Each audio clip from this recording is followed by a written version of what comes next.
Ed Sheeran in reggae style. Thinking out loud. Big tune. Yes, reggae style, man. I tell you always, reggae always put a little hedge on the tune them. No care how sweet them is before, but when it come to the reggae vibes, it have a little hedge. We want to present a tune here where a group of African artists come together.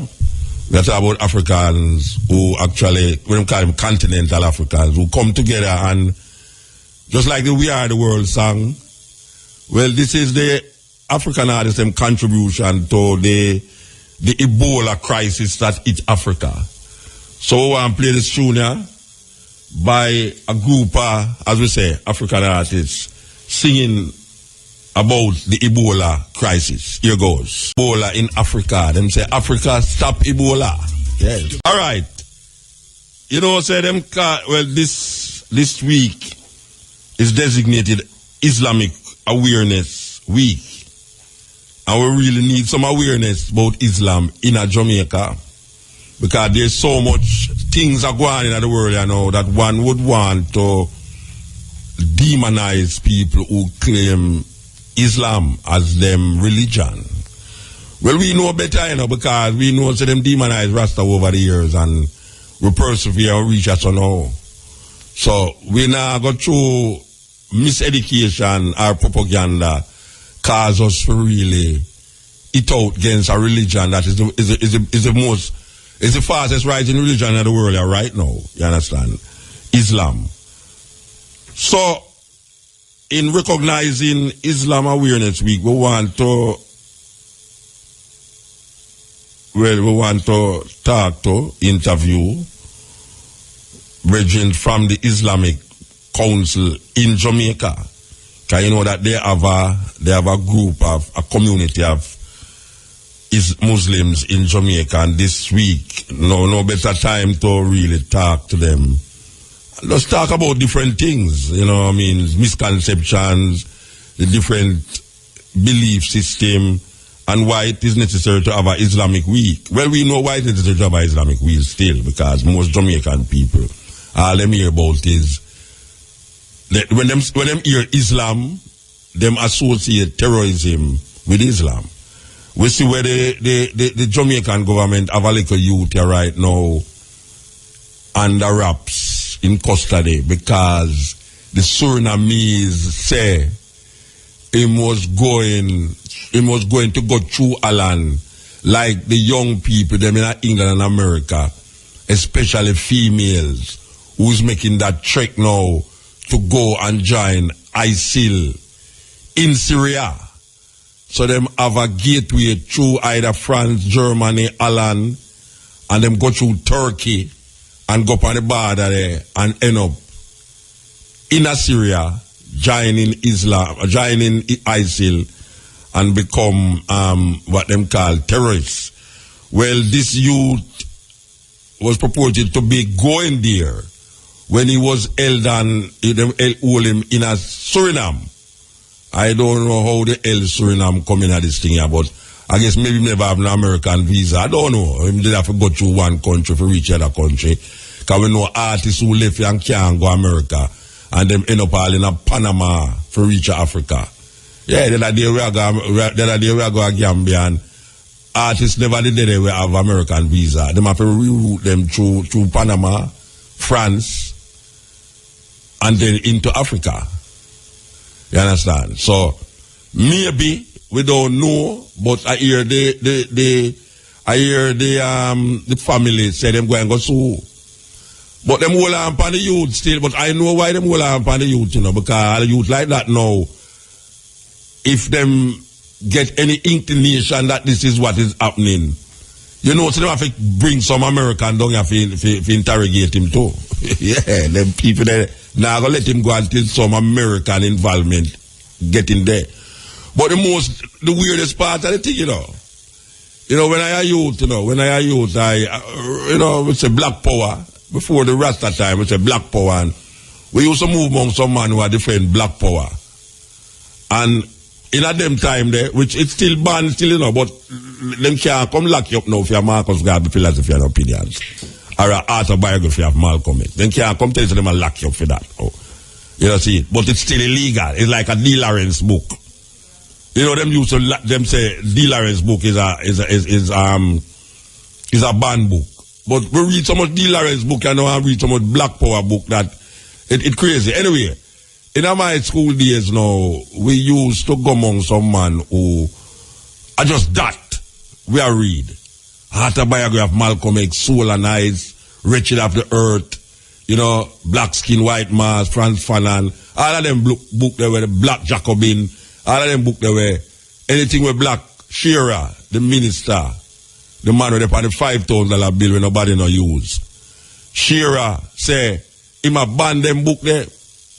No, me did have some of them book there in my yard, you know. We did have some of them book there in my yard, and we used to have a little organization where we meet up in Apache City or Duane Park. I think at Duane Park. The police, them go up, they go raid the place and take out the book, them never lock up nobody still, but them go up, they go raid. I will if a man who listen to me and don't know what me I talk about. Anyway, my mother here said that up there, you know what my mother do?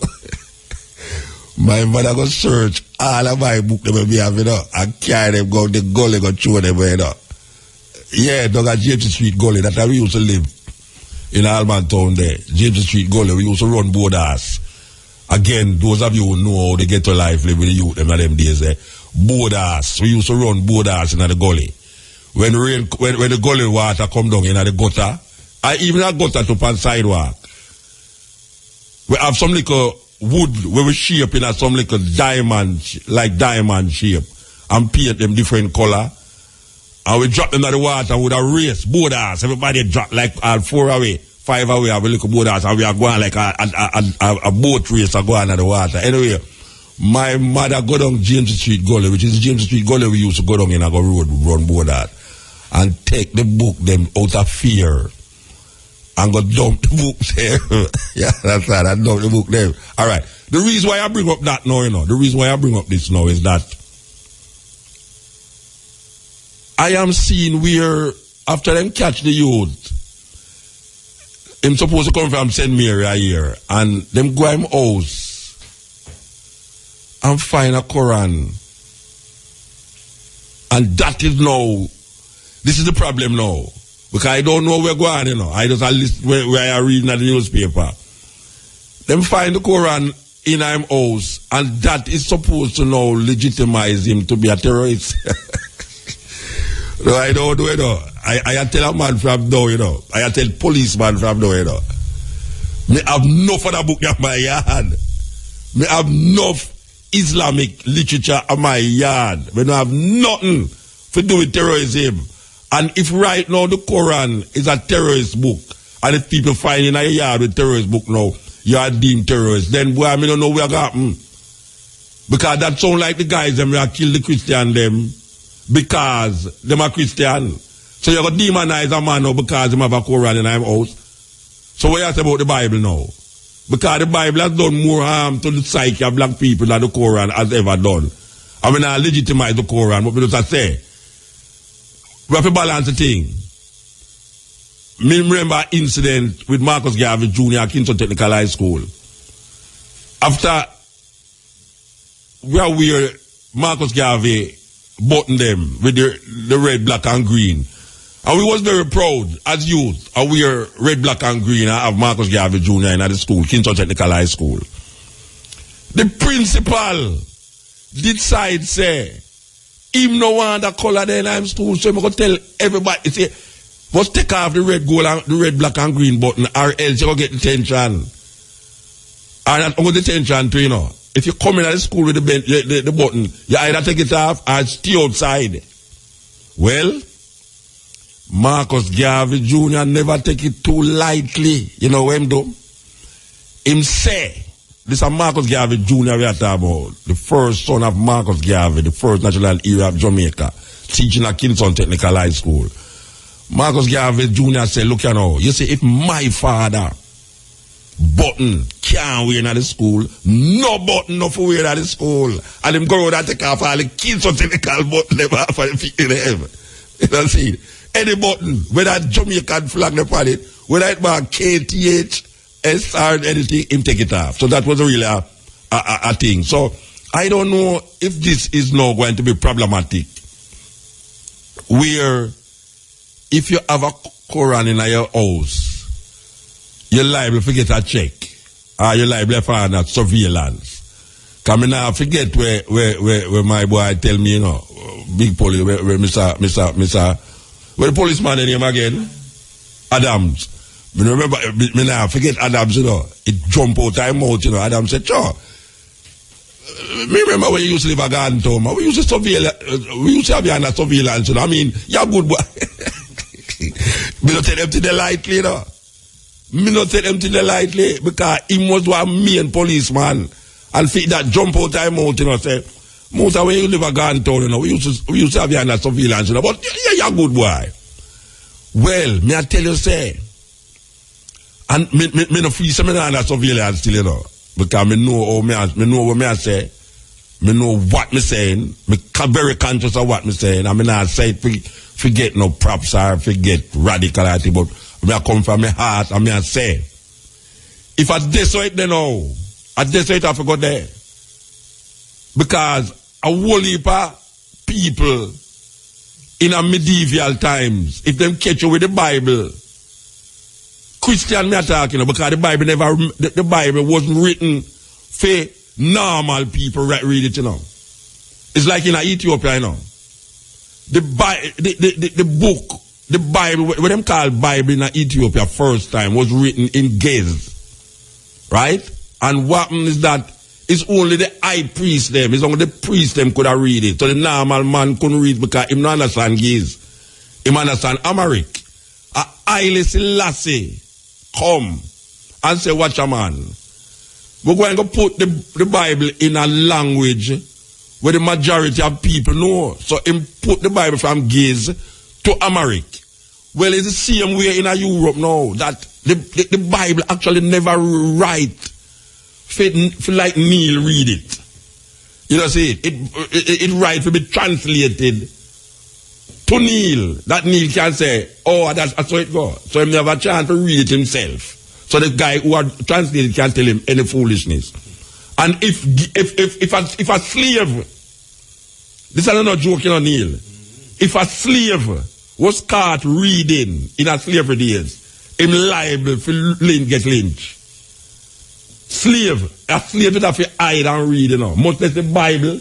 No, that not tolerated. Bible thing not tolerated. Cutting it. We don't say that about Islam, and we don't talk about how the book, the Quran, seemed to be going where the Bible was in Europe, where if you were caught reading the Bible, and it's not only slavery too, you know, but also in Europe, because you know you have peasants, them call them peasants in Europe, or pagan.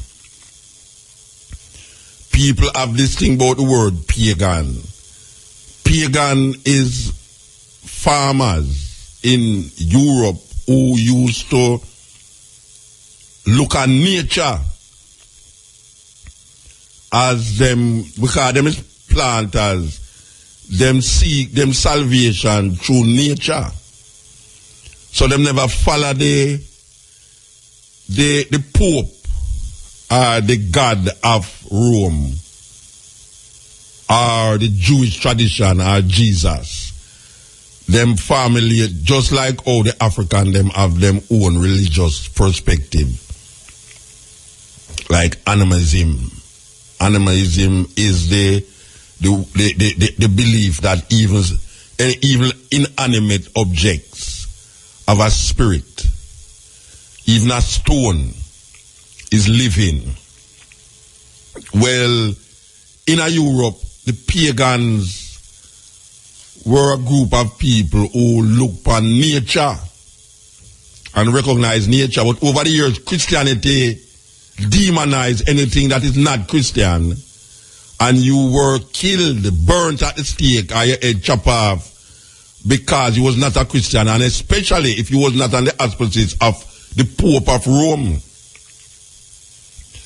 And you find a lot of people break away from the Catholic Church I should say the Roman Catholic Church, and farm them own thing. And I keep mentioning two people on this program, Henry VIII.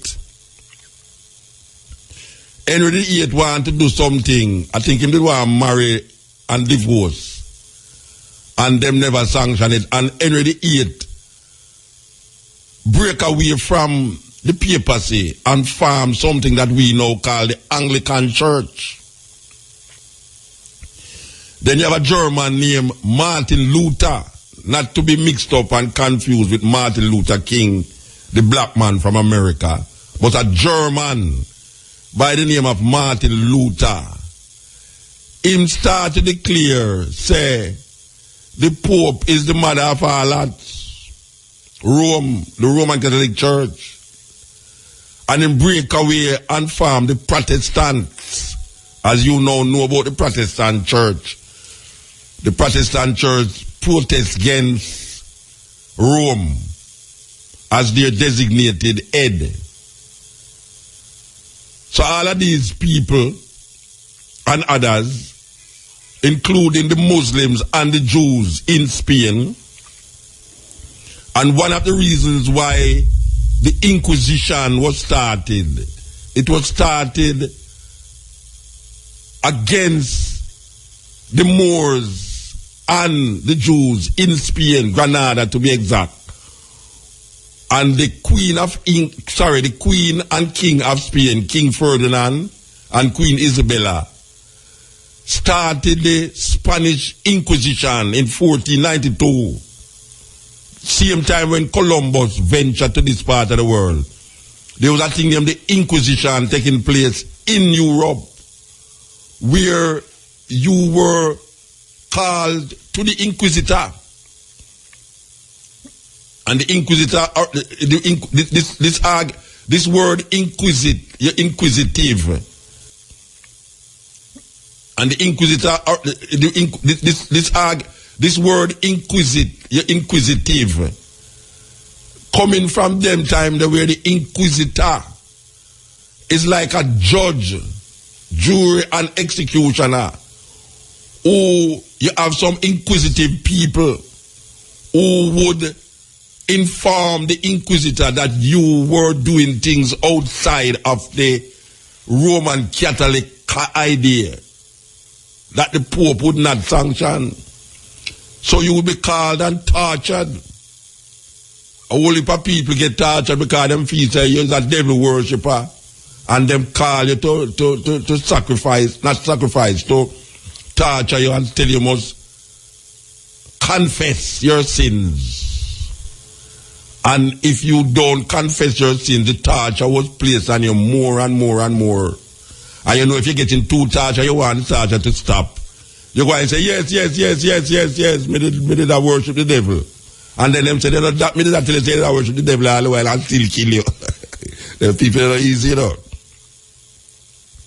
Now we see that these groups in the name of Islam is coming with the same thing when medieval Europe used to do.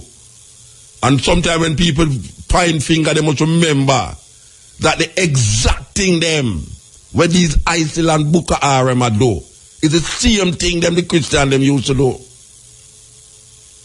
Don't make nobody tell you nothing different. If you tell him to Muta Baruka say that the same exact thing that ISIL, where them have again, Taliban, who them have again, Al-Qaeda, Boko Haram, and any other, where them call extremist group coming at the name of Islam.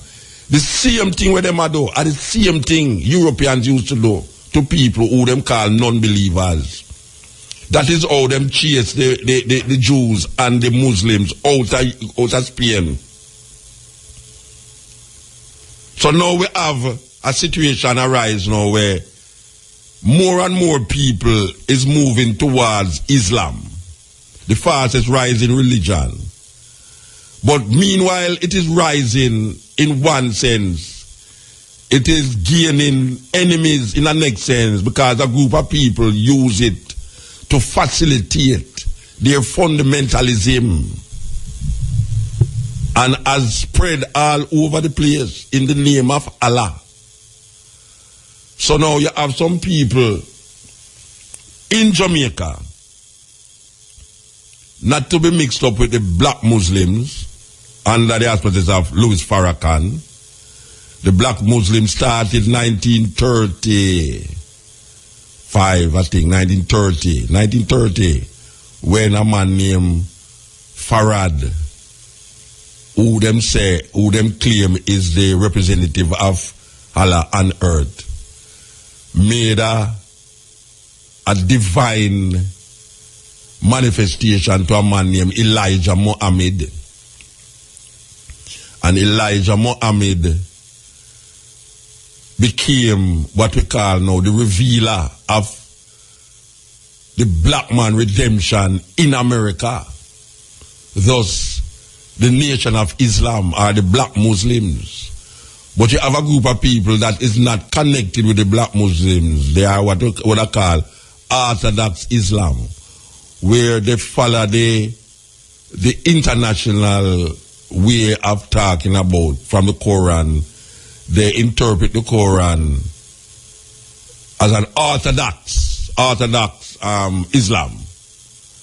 You have some people who use the interpretation of the Quran with Arab culture and start to give a different kind of face to Islam. So all of these things we want to really talk to the Islamic Council of Jamaica about, and it is the Islamic Awareness Week is from Monday the 20th to Sunday the 26th, and the theme is ISIS crisis, the Islamic position. So you see, without even seeing this paper, you know, we just realize they want to deal with the ISIL crisis, the Islamic position. What is the Islamic position as it pertains to ISIL? And on Monday the 20th, which gone, I think them did have a public exhibit, Islam and Muslim culture, and then them did have a street dawa, population center, island wide. Wednesday the 22nd, them supposed to have a Turkey River Park public lecture. I don't know if they will have it today or Wednesday, right? Friday, them going to have a Friday khutbah. So we're going to find out what is a khutbah. I don't know what is a khutbah. Khutbah. And then Saturday, they're going to have a public lecture at Port Maria Community Center. And Sunday, they're going to have a public lecture in the Jamaican Conference Center. So that is what we're going to talk about tonight. You know them way there? Yes, you know, we have a heavy load of carrier, but we are going through. We prefer there so not carry through that sit down and move. You know them way there? Yeah. It's like an attack, you know, you have an attack like a woman where I have where them call that thing where them sweat. Where them call the thing where woman has sweat name again. Eh? So, what them calling the one that sweat? What them calling? Oh, nobody not answer me. No. When them can't pick me again and them start to sweat. Menopause. Oh God, you see? 4 away there and the man answer me. But you don't know what I'm saying on the radio. Alright, I'm going to say it. Menopause. Right. You know when a woman have menopause, she feel hot sometime and then go away and then feel hot again.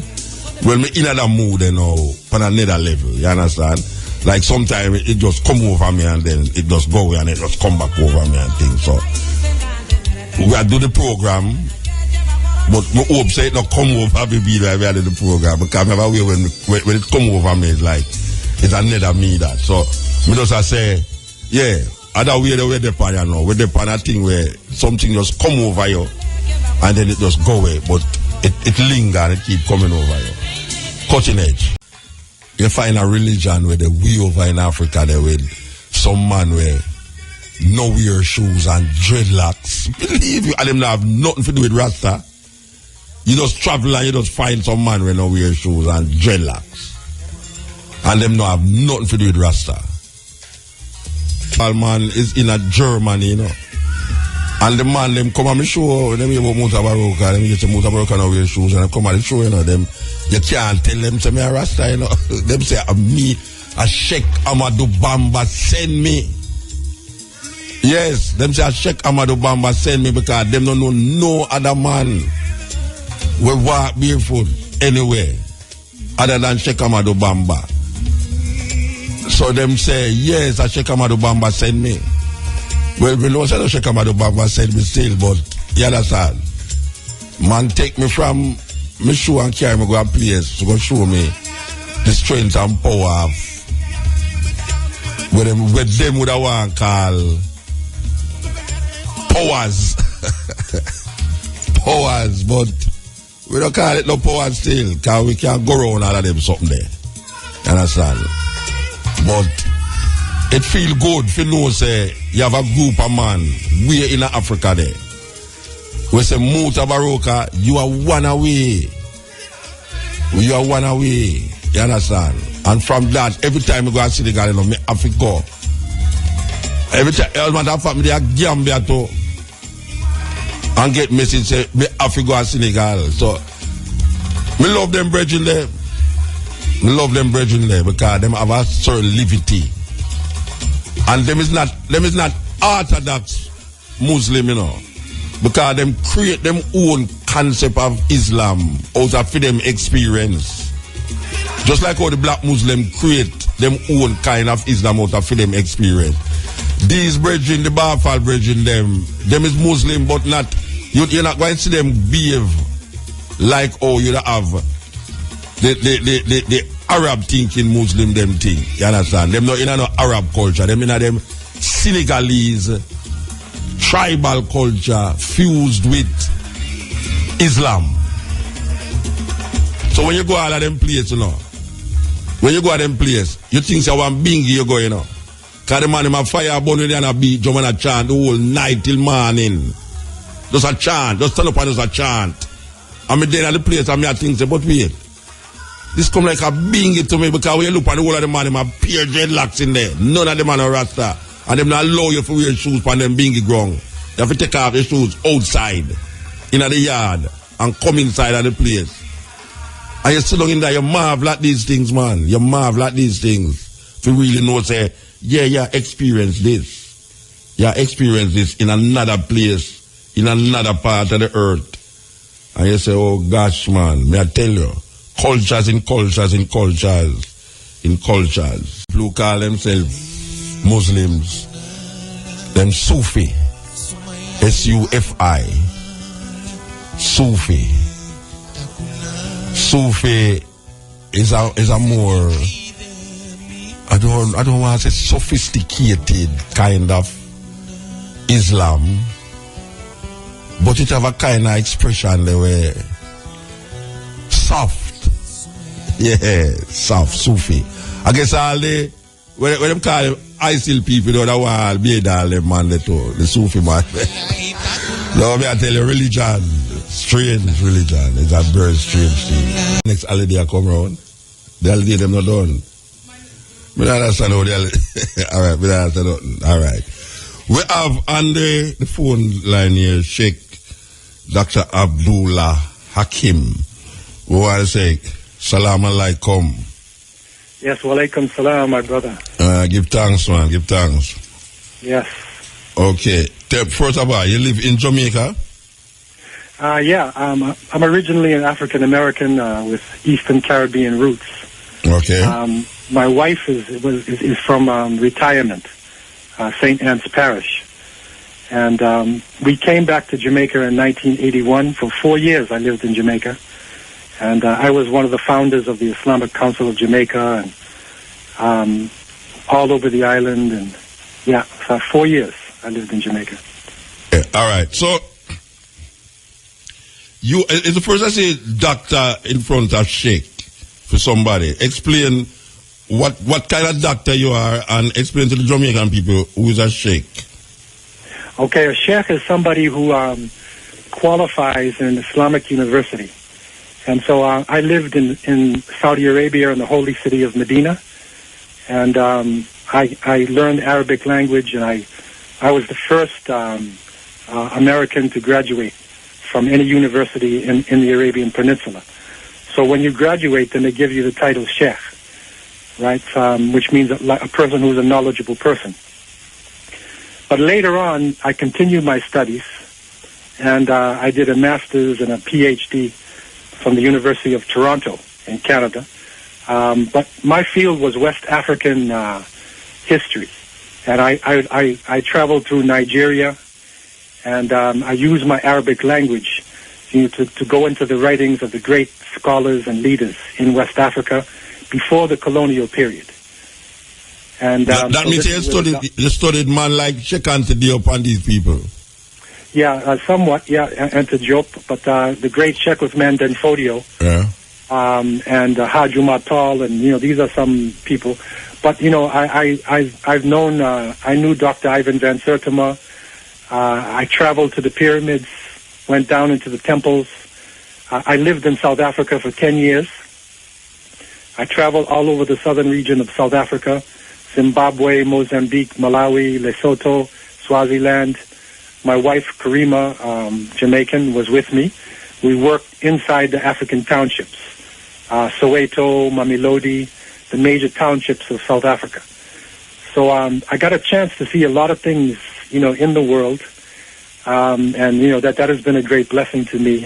But I always remember my time that I spent in Jamaica was a beautiful time, that I had spent, with the brethren.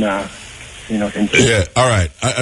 Just to start what we want to ask you. A while ago, I just mentioned a group of people named the Sufi. If you can, could you tell the people what makes the Sufi different from the Orthodox Islam?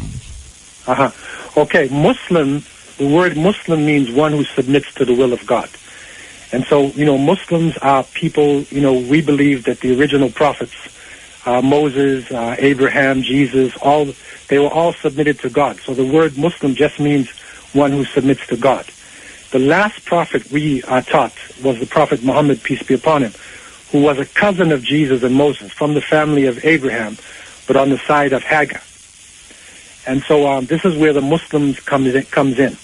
Now, amongst the Muslims, the early Muslims, there were people who were very spiritual people.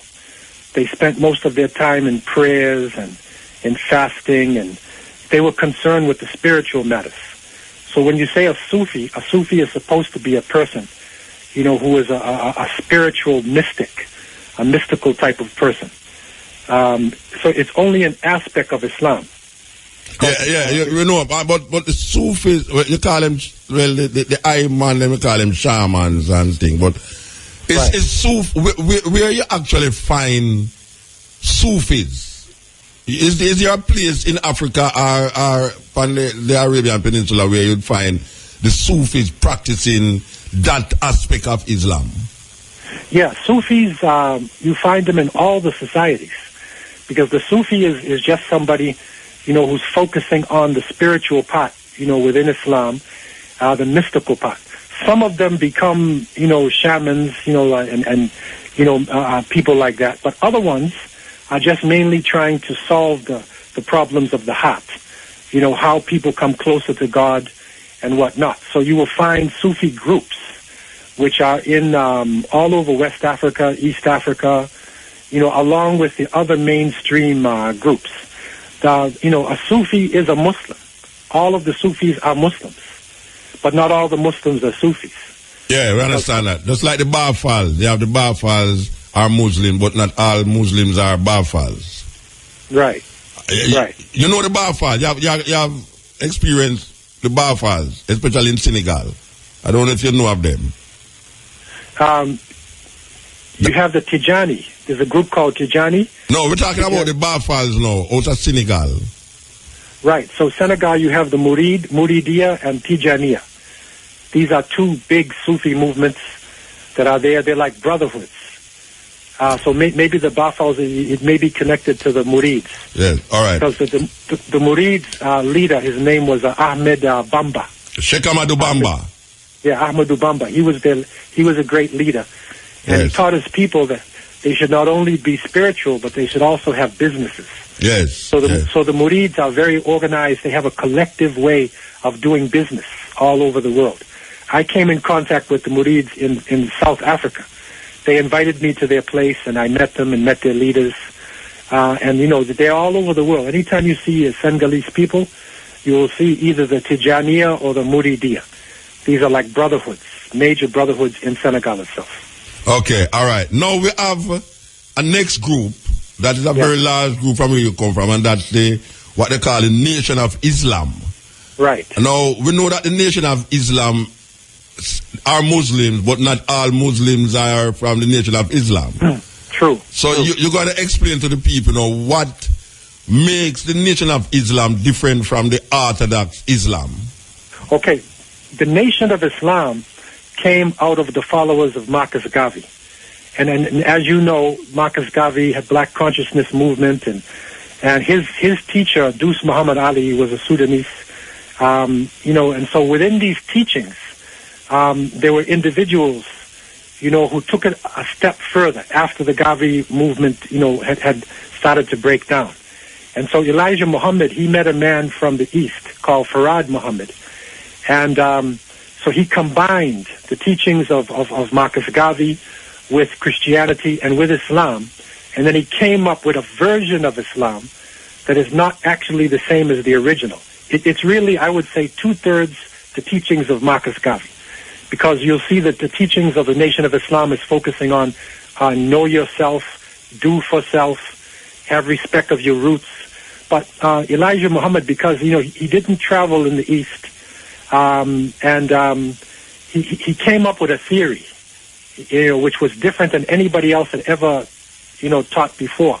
He said that Allah was a man, that this person, Farad, who came to America, was actually Allah. But we believe Allah is the creator and not a human being. Not a human being. Yeah, and he also claimed that he was the last prophet. And that was also totally against the mainstream, because we believe that Muhammad ibn Abdullah, 1400 years ago, was the last prophet. But what Elijah taught was, because, you know, black people in the West, because the pains of slavery, because slavery took away our identity and our consciousness, that in order for a person to be a Muslim, to join the international community of Islam, they had to first go through what he called the first resurrection. And the first resurrection is the knowledge of self, the love of yourself, you know, to gain respect. And then they taught that there would be a second resurrection, where they would join the mainstream of Islam. Okay. And so Elijah taught that all of his life. But Malcolm X, Al-Hajj Malik Shabazz, you know, who was one of his strongest followers, he actually left the Nation of Islam and he became an Orthodox, you know, Muslim. After traveling. Right, after traveling and then seeing that Islam was not, you know, connected only to black people in the West, but it was an international phenomenon. You know, and then later on, Waris ad-Din Muhammad, the son of Elijah, he brought the teachings, you know, back to the original Islam, and he made the, you know, statement that God was not a man, and that his father was not the last prophet. So there's a struggle in the movement. Yeah, because Farrakhan continued that Elijah Muhammad philosophy. Right, so Farrakhan goes sort of back and forth. At some points he will appear like a, you know, mainstream Muslim. At other points, you know, he will appear, you know, as a follower of Elijah Muhammad. My teachings, you know, in Jamaica and other places and many other Muslim teaching is that we need roots. I believe, from my own background as an African American, that, you know, we must have respect for ourselves. We must know our identity. We must learn our languages and learn our roots. But we don't have to make up stories about spaceships and things like that. We can go into African history. And that is the reason why I studied African history. I lived on the African continent for 10 years, traveled throughout the different lands to bring back these teachings, you know, to our people in an authentic way. So we can really be connected to the African continent. Right. I traveled to Ethiopia as well. I made a documentary movie about Ethiopia that was shown in South Africa on national television 12 times. And so in traveling there, we found that, we can gain our roots through authentic knowledge, through really traveling in Africa, really learning the languages of the people, and, without having to make up something that is not actually, grounded in, let me ask you a question, because I myself have traveled through Africa, and most of the Africans that I connect with are Muslims.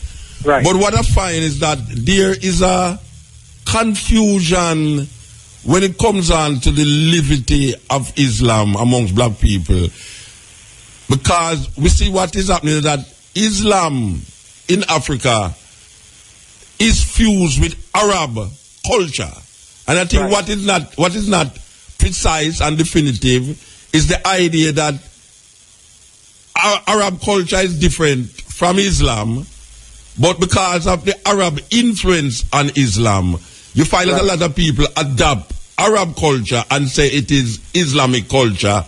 One of the things is like women don't drive car in Arabia. Right. And people. Wait. Let me say something about ISIL. ISIL and groups like Al Qaeda, like the Taliban, has fused Islam with Arab culture, where the woman is not supposed to be educated, and they use the Quran to validate these perceptions. Well, I personally know that this is not Islam, but it is Arab culture that is being defined. You can elaborate on that. Yes, Islam is a way of life, and it is not an Arab way of life, because we believe that, prophets came to every nation and every tribe. So the belief in one God is not something which is special to Semitic people, but it's something that, people all around the world have believed in. But the Prophet Muhammad, peace be upon him, he was an Arab, but he surrounded himself with Ethiopians, Persians, Romans, all types of people. So he was teaching principles, and he was showing to the people, don't follow me as an Arab, just follow the principles, that I have. But what happened over the centuries, especially after the colonial period, when the Muslim countries were dominated and controlled, when Africa was raped, and when the colonization happened, that because of the economic problems and because of the oil being found in the Arab lands, and the Western powers using the Arabs now to colonize, Africa and Arabia again a second time, because the money and the influence came to the poorer African nations.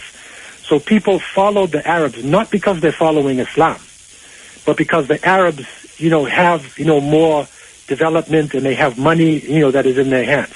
The real reality of Islam is it's not Arab culture. And much of Arab culture is totally against Islam. Because a woman in Islam is supposed to be an independent person. A woman is supposed to be educated. The first person to accept Islam, the Prophet's wife Khadijah, was a woman. The first person to die for Islam, Sumayya, was a woman.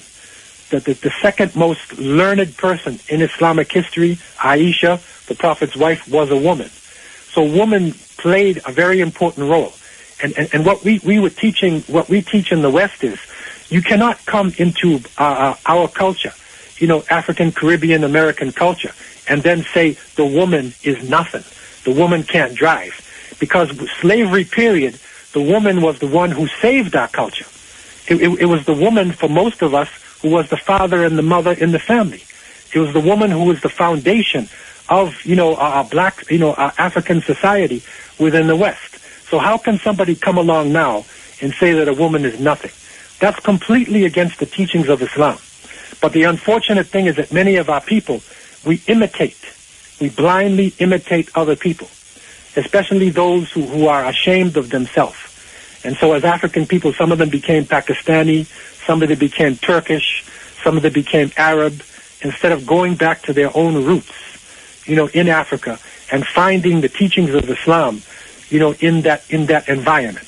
So this is our struggle now, to separate the culture where you have, suicide bombings and innocent people being killed. That has nothing to do with the original teachings of Islam. To separate that, which is based on, the geopolitical situation in the Arab world, the terrible, confusion in Iraq and Syria and Afghanistan. The people are traumatized, and so the people are reacting in strange ways. But we have to separate what Islam is from the reaction of people who are angry and confused, because of a colonial foreign policy within their country. So this is what we are teaching the people, to try to make it very clear, that Islam is a way of life, that the average person on the ground who wants to, run their family, live a good life, kind to their neighbors, clean up their eating habits, clean up their mind, organize their family, respect for the woman, belief in God, prayer, fasting. This is the basis of what Islam is. Okay. All these other things are political movements. All right.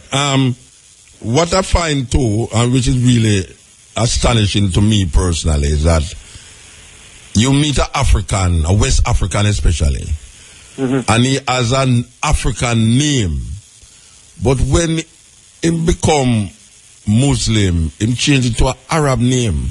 And I find that with most Muslims who are Africans, whether in this part of the world, America, so they prefer to choose an Arab name over an indigenous African name. Right. But you see, what they're supposed to do, nobody is supposed to change their family name.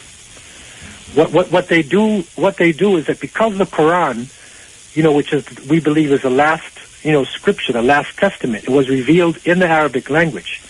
So the names of the prophets and the descriptions of God, these are beautiful names in the Arabic language. So people, take these names not because they want to be Arabs. Because if you take a name, for instance, like Musa, that's Moses. If you take a name like Isa, that's Jesus. They're not Arabs. Yeah, but you have English name that represent good things. I mean, like you can call a lot of English name, but they don't take English name when they become Christians. There's a deliberate attempt to become Arab by naming yourself Arab than when you say if you name. All right, in other words, there are more Africans who have African name that is Christian, that don't change their name to British, than Muslims who is African, that make them African names stay, because they change it to Arab. Right, because the thing is that it's not the Arab people themselves now. This is a fine point. It's the Quran, because the Quran is in the original form, and that is the difference between the Quran and the other scriptures. So because the Quran is in the original form, learning Arabic, it's like God's talking directly to you. So people, want the Arabic language because of the revelation, not because of the Arabs.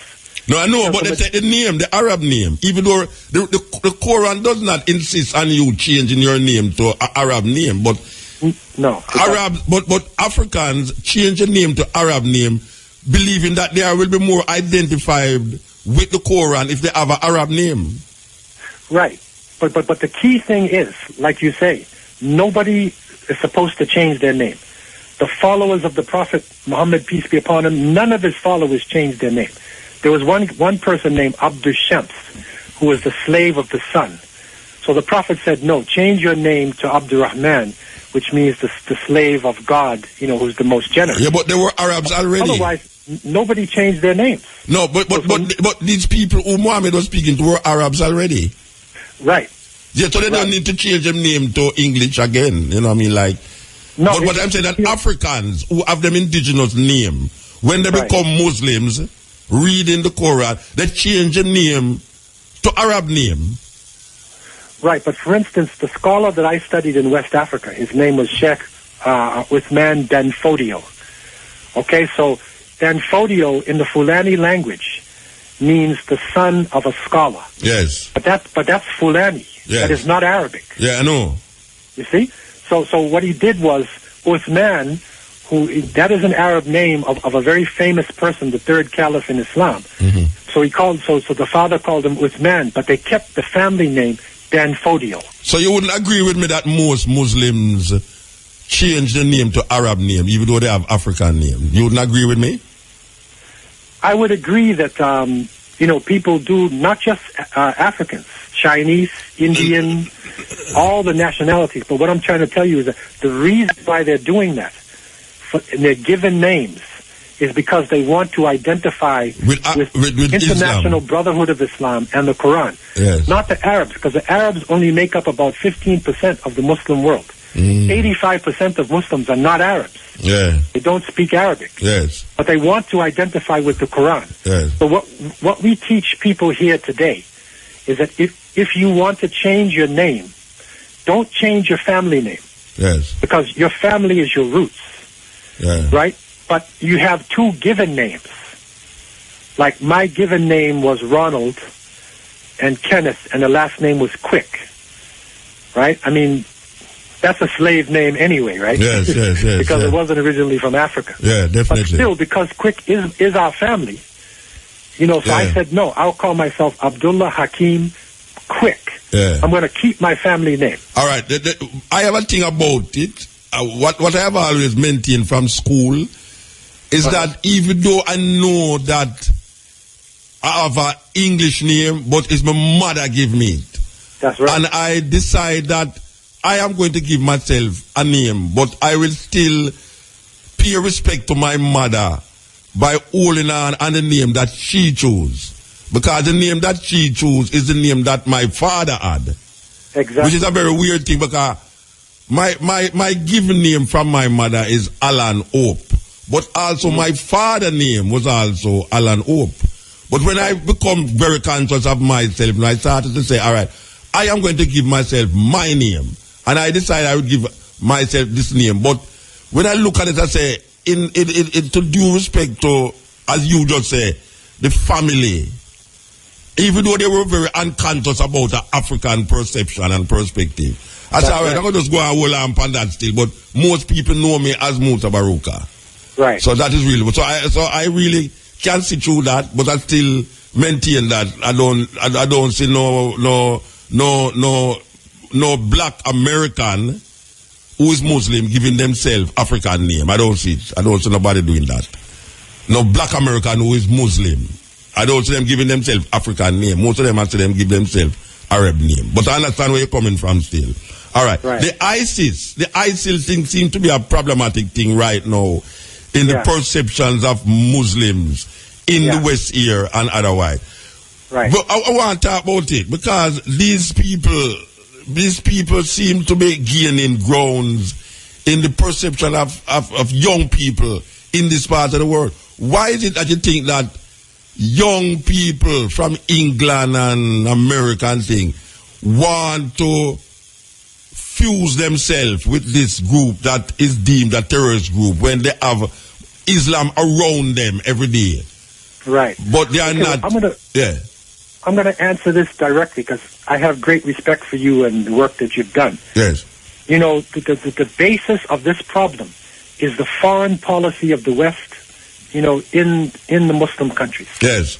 And because of the destruction that had happened in Iraq, where they claimed to have weapons of mass destruction, but there was no weapons. Yes. And because of so many people dying because of sanctions and what happened in Afghanistan, you have a whole generation of people who have what I call, the Americans say PTSD. Is where a person has traumatic. It's like a trauma. Like when you go through a wartime situation, you lose control of your mind, and you become like a mad person, and you will do all types of strange things. So there's a whole generation now in Iraq and now in Syria and that area who have this type of distorted look. Where the problem is that they are using the banner of resistance, to Western domination, that we will stand. We are the only ones who will stand up, for, what's happening. And that's why, a lot of young people are getting caught up. The scholars of Islam wrote to ISIS, and they said, who are you, man? You don't have any scholars with you. You don't kill innocent people. The Prophet Muhammad, peace be upon him, said very clearly, if you go into a wartime situation, you cannot kill innocent people. You cannot kill non-combatants. You must leave monks and rabbis in their monasteries and their churches. You do not destroy property. If the enemy wants peace, give them peace. ISIS is doing the opposite. They're killing Christians. They mostly kill other Muslims. And so their policy, they are saying one thing, but they're doing the opposite. But the problem with a lot of young people today, especially with internet and with these communications, they're angry, and, you know, they feel there's no justice coming from the West. And, you know, they have a, you know, ISIS said they have a nice internet, you know, type of communication. Yeah. You know, it looks like, you know, like a challenging, daring type of thing. They like the excitement. It's excitement. All right, look here. You think that there is a certain amount of disillusionment with Islam, just like how a lot of people is disillusioned with Christianity. The young people seem to be disillusioned with Islam, where they see their parents saying this thing and have got nowhere. And now they see a group of people coming to the fore and saying, look here now, Western civilization has corrupted and influenced us to the point where now we don't see how to get out of it. That's Boko right. Haram. The meaning of Boko Haram is Western education is a sin. So let's say this westernization of our minds has corrupted young people to the point where now young people is recognizing that their minds are corrupt.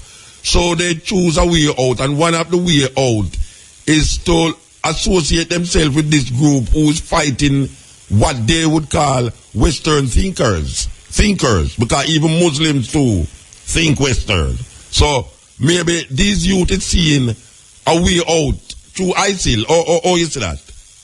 That's right. So what is happening is that, you know, it happens in many extreme groups. There was a person named Jim Jones who took the people to Guyana, and he poisoned them. Them drink the poison themselves. Right. If tell them to do it and them do it, them just drink the poison. Right, but when they drank the poison, they thought they was going to heaven. Yes. So the same thing with ISIL. They are talking about, you know, Armageddon. They're talking about the apocalypse. Yes. That's how they talk. Yes. So they're saying this is the end of time. And so when they use this end of time type preaching, and they say there's an Armageddon that is going to happen in the world, join the Armageddon before it's too late. And so when the young people see that and they get interested, the problem is when they get over there, there's a different thing. They see people, innocent people, being killed and beheaded. Yeah. And many of them say, "I want to go home." And them can't come. Them can't go home. They're like gangsters, man. Like you don't leave the gang. Yes. Or die if you leave.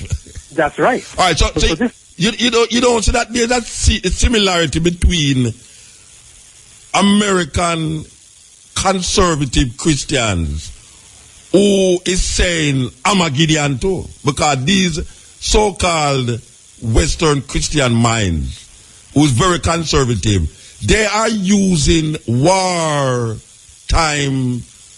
persuasions and say politics, but it's really Christianity them pushing. That's right. You don't think that is the same thing? I mean, when you look at ISIL and when you look at these conservative Christians in America, it's the same position them take. It's the same thing. And like what we're saying is that now innocent people, you know, Muslims and other people, but especially us, we're caught between two extremes. On the one side, you know, is the racist, right-wing, militaristic, you know, people who are killing, you know, black people like in Ferguson, Missouri, and, you know, putting like the one yesterday too. That's right, all over, and putting, you know, the majority of black youth today are being put into the prisons. And what we actually are finding out now, I went into a maximum security prison in Baltimore, and the prisoners were actually they were making Nike Air running shoes. They were working for about 17. Yeah, it's like slavery. It's like free slave labor. It's a modern day slavery. Yes, yeah. All right, just a minute. This is the Cutting Edge on RFM. This Islamic Awareness Week in Eka, and we're going to go through the paces with the brethren. Sheikh Dr. Abdullah Hakim, and this is deemed Islam awareness, and we're trying to really get a more deeper understanding of what is Islam and how it relates to the world affairs, the views that is taking place now, especially with this group, ISIL, which is claiming authority on the Islamic way of life. Yes, sir. You still there? Yes, I'm still here. All right. Mm-hmm. We was talking about ISIL and how the young people them gravitating toward it, and I was saying that maybe it's because of the disillusionment of Islam, just like how a lot of people is disillusioned with Christianity, and they say that ISIL is a more, what they would feel, a more revolutionary, militant form of ISIL, so they gravitate towards it. So the message that the Islamic Council of Jamaica have, what is this message as it relates to ISIL in Jamaica? So basically, what the Islamic Council and other major Islamic groups are saying is that, ISIS has been rejected, by the Muslim world. The scholars of the Muslim world have rejected it because the methods that they're using, in terms of executing people and punishing Christians and, punishing other Muslims and using force, this is totally against the way of the Prophet Muhammad, peace be upon him. So, they have been rejected. However, there is disillusioned youth who are angry because the Western powers are still dominating the media, drugs and all the strange things happening within the international culture. They want the opposite. And many times you find the youth, they will rebel against authority and they'll go to the other extreme. So ISIS is grabbing youth, from who want to go to that extreme and actually putting them in harm's way in a dangerous situation, there where they're all actually being killed.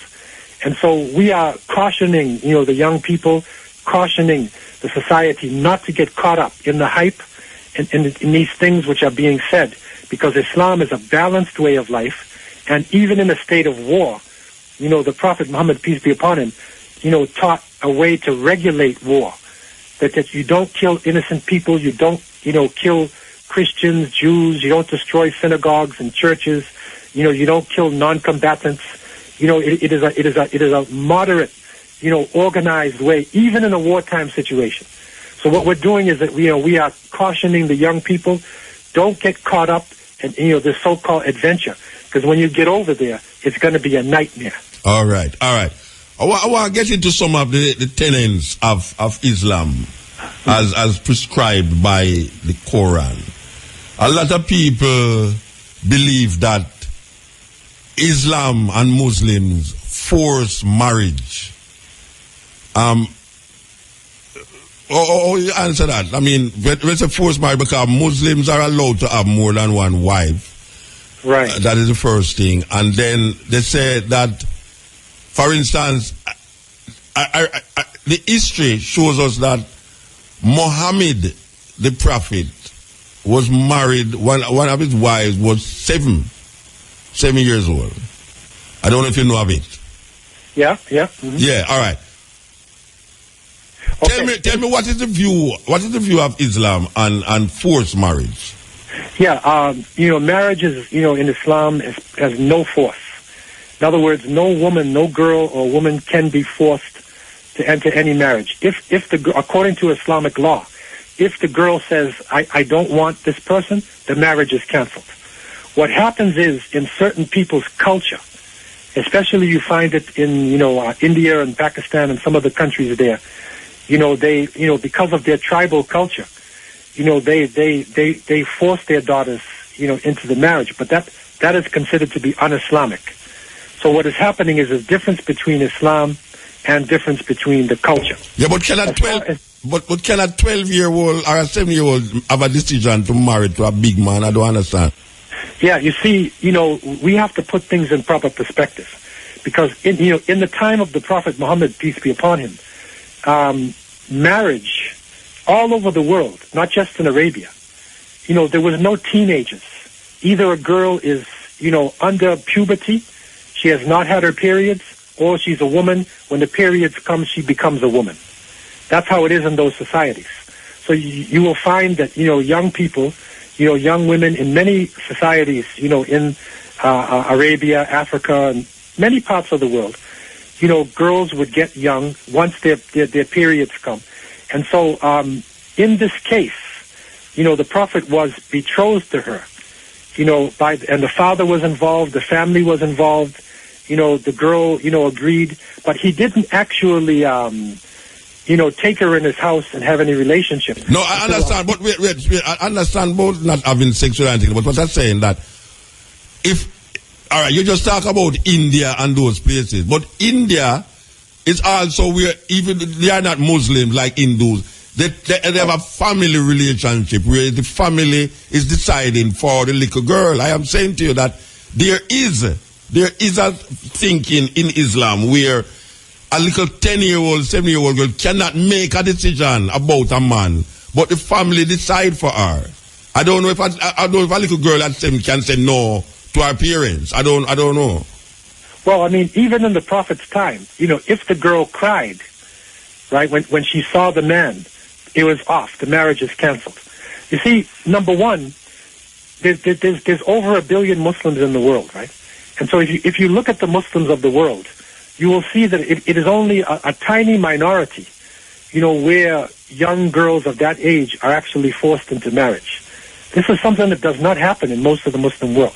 What does happen is the father is supposed to be the guardian of the girl.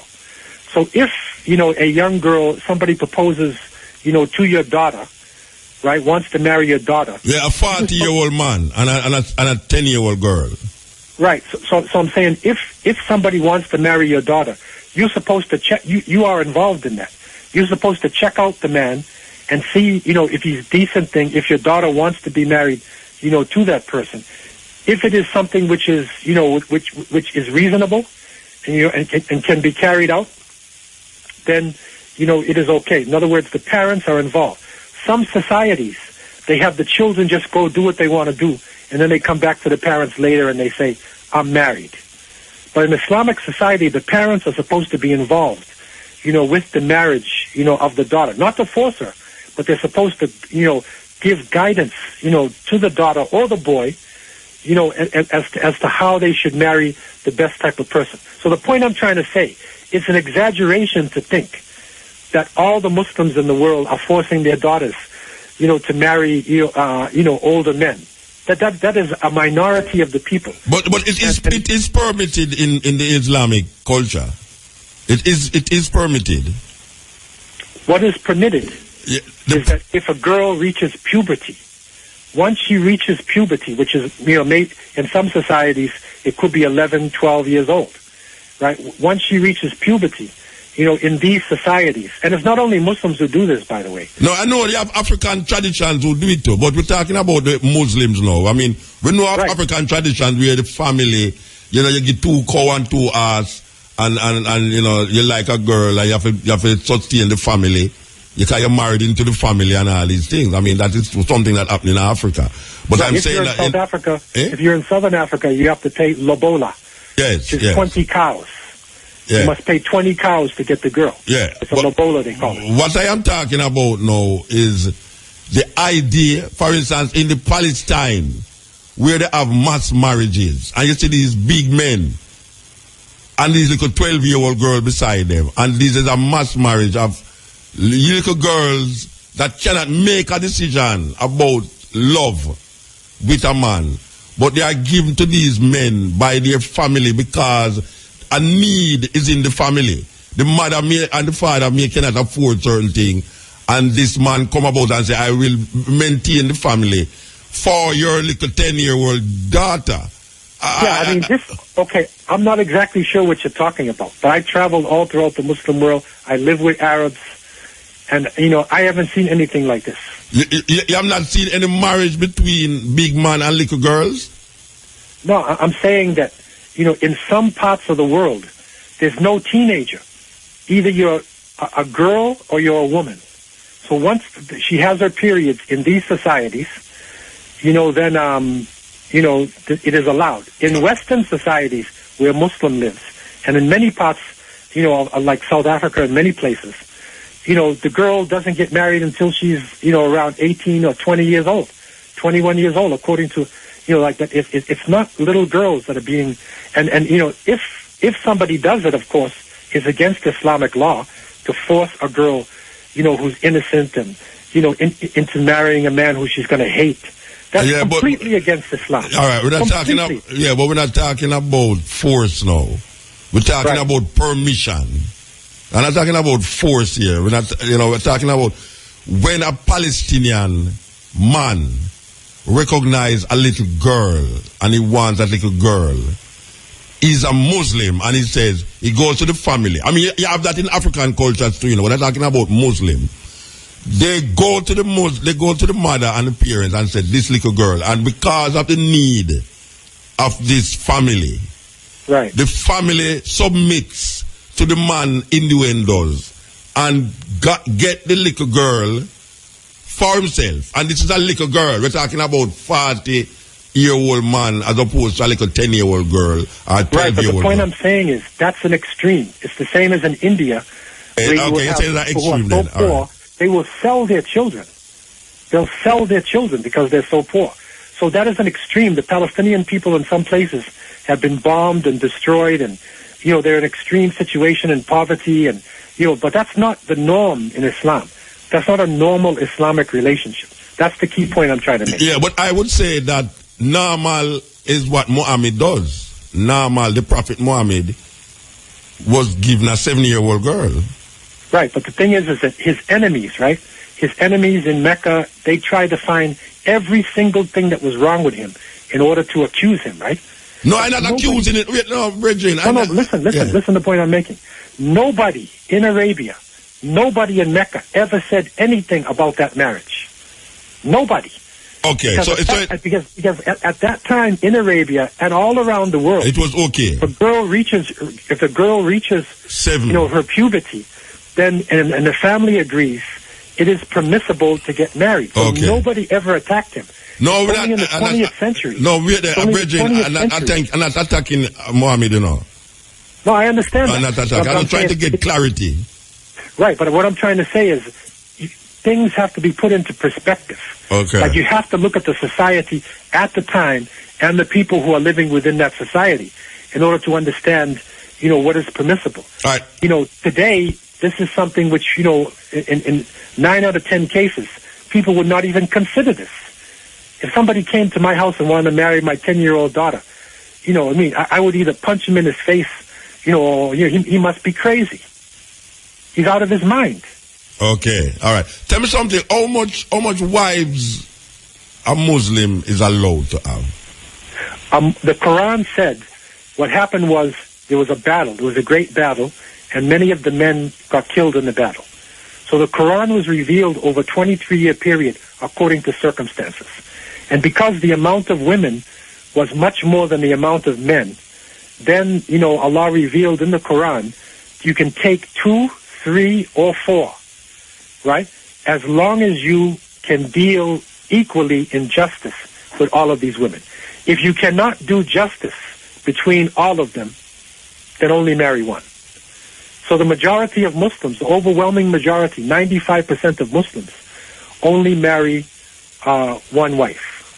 I was in, in UE, University of the West Indies, in Kingston, and I was giving a lecture. This is back in 1984, and there's 500 students there, and one of them stood up and said, Mr. Abdullah, how many wives do you have? And the whole place went up, in a roar. And what I said was, the Islamic marriage system would solve many of the sexual problems on this island right now.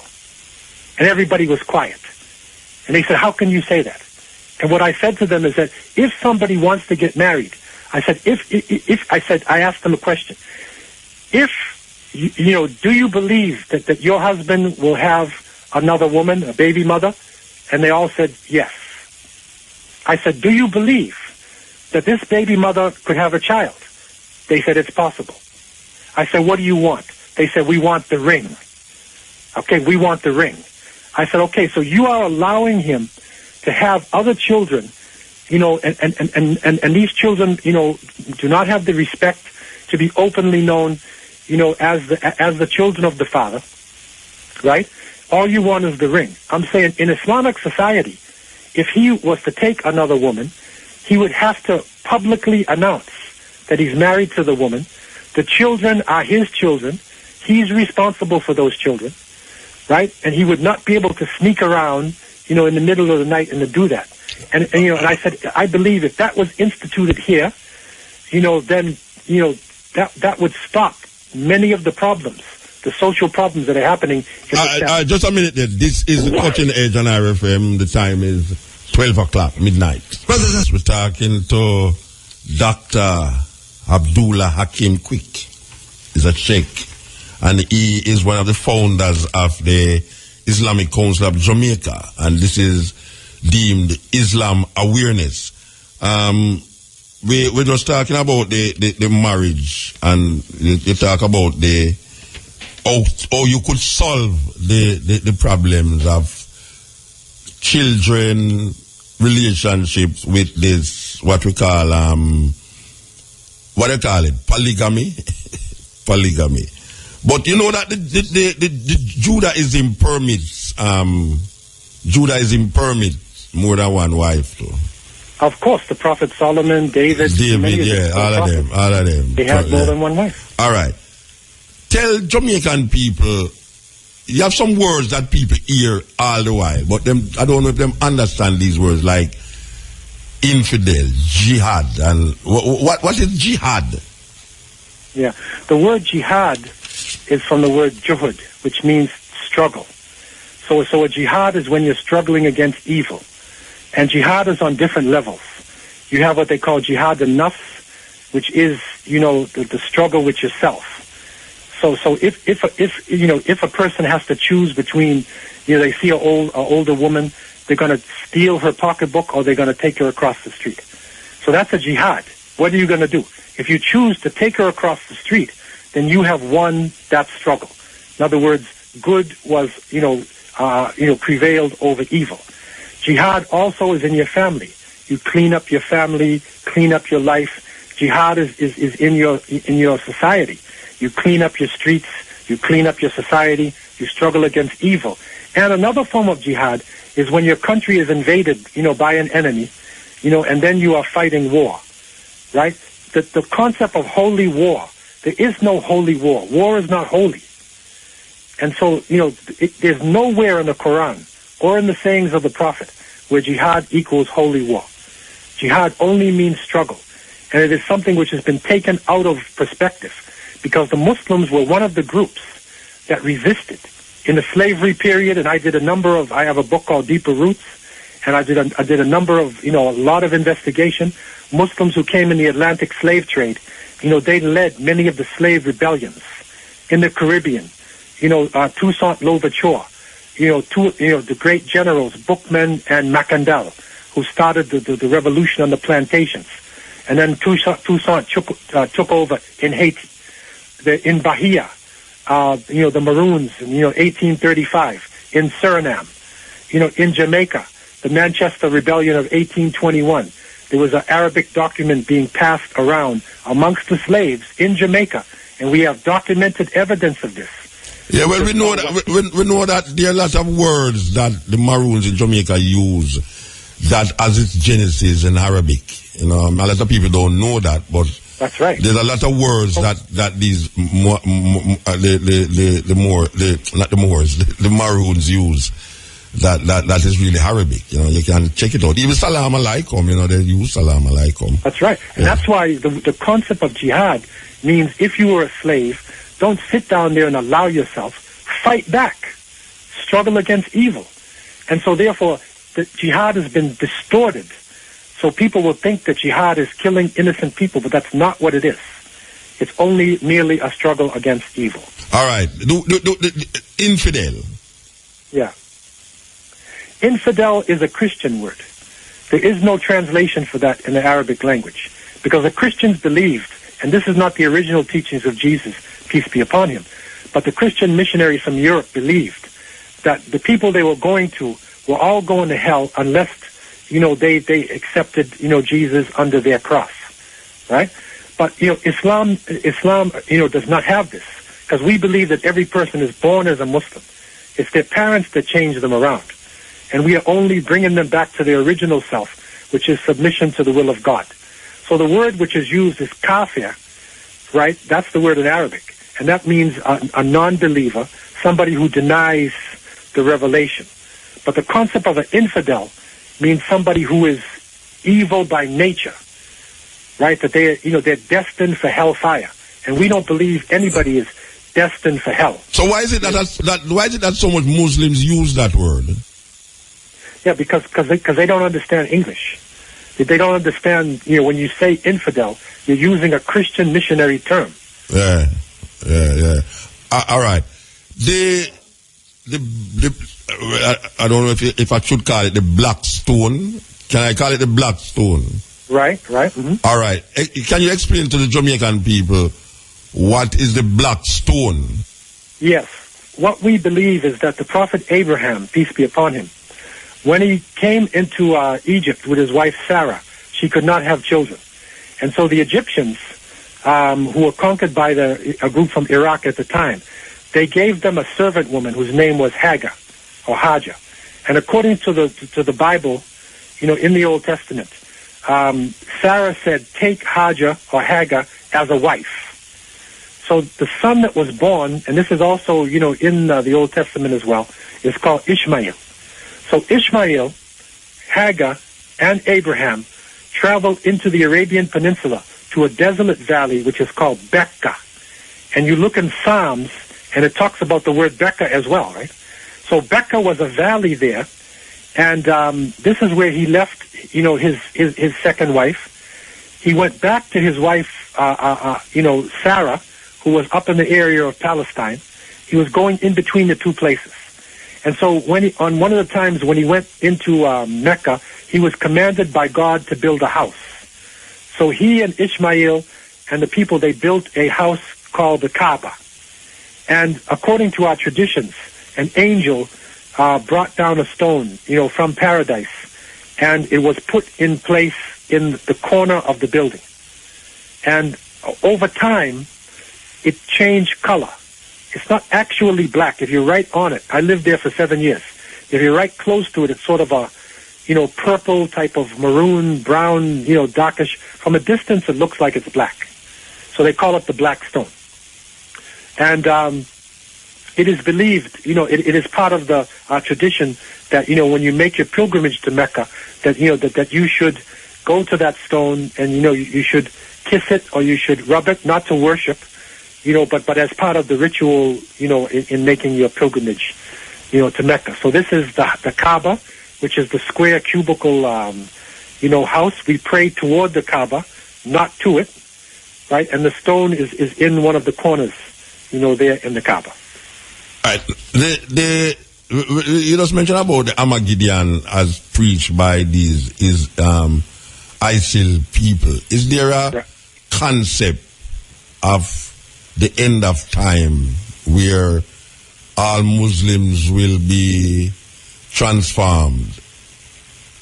Yes. In the teachings of Christianity, Judaism, and Islam, which we believe come from the same source, there's actually similar type of belief, but the players are different. And from our perspective, which we believe is the last perspective, we are taught that, the world will become a really terrible place. Corruption will be all around the land. And then, there will be a man who will be raised up. His name is the Mahdi.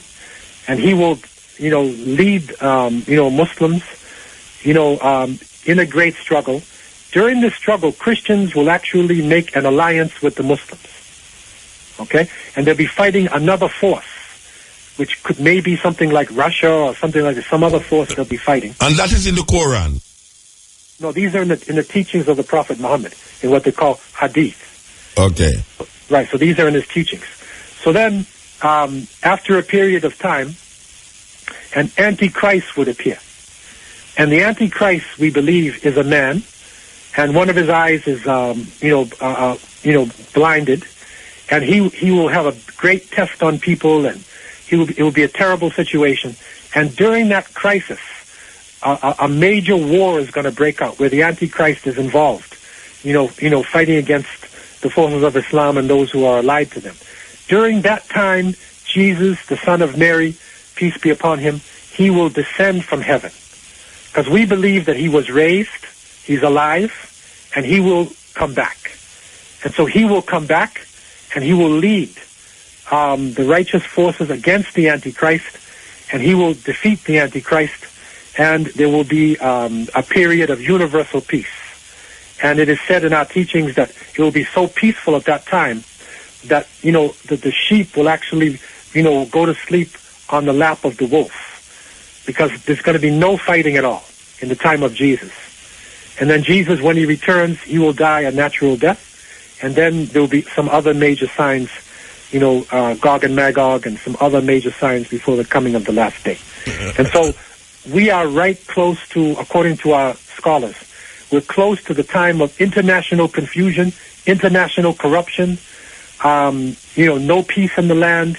And, this is the time when, a guided person would come, who is a balanced person, right, to lead the Muslim world. And there's an Antichrist, which is very, very close. Okay? The Jews believe, as you may know, that they must rebuild the Temple of Solomon, and they must get a red cow, a red heifer, and they have to put together a breastplate and a number of things, and they will sacrifice, a special priest will sacrifice this red heifer, there in the Temple of Solomon, and then, their Messiah will appear, and he will lead them, to international victory. Okay, the Christian belief, as you know, some people believe that the Antichrist is like half, the devil who married a woman, and then the Antichrist comes, and then Jesus will appear, and, slay the Antichrist, and then there will be a time of universal peace. So, there are similar players. Yes. But we believe that our version is the final version, which is the corrected version of the other ones, right? And actually what's happening in the Middle East now, it's playing right into these times. The only problem we have is that we have individuals like ISIS who will pop up reading the same book, and they will jump and they'll say, we are the ones. We're the leaders. We're the Khalifa, who's the ruler of the Muslim world. You see, but they don't have the qualifications for this. They're not practicing balanced Islam, but they're jumping up in front of the people's face to make them think that they are the ones who are going to lead, in this international confusion. But the scholars have said very clearly that the time has not yet come, and these people there, they are imposters. They are pretenders. They are not the real, leaders. To me, ISIL is like the Ku Klux Klan in the Christian form. Where ISIL use Islam, the Ku Klux Klan use Christianity to project their racism against Jews and black people. So ISIL is also, because what the ISIL is actually doing is killing Muslims. What the Ku Klux Klan is doing is killing Christians, or who claim to be Christians. So it's maybe two of them should join forces, man. Yeah, I mean, and these are two extremes. Like, we're caught in between these two extremes. Yes. And the ISIL is even more dangerous than the Ku Klux Klan.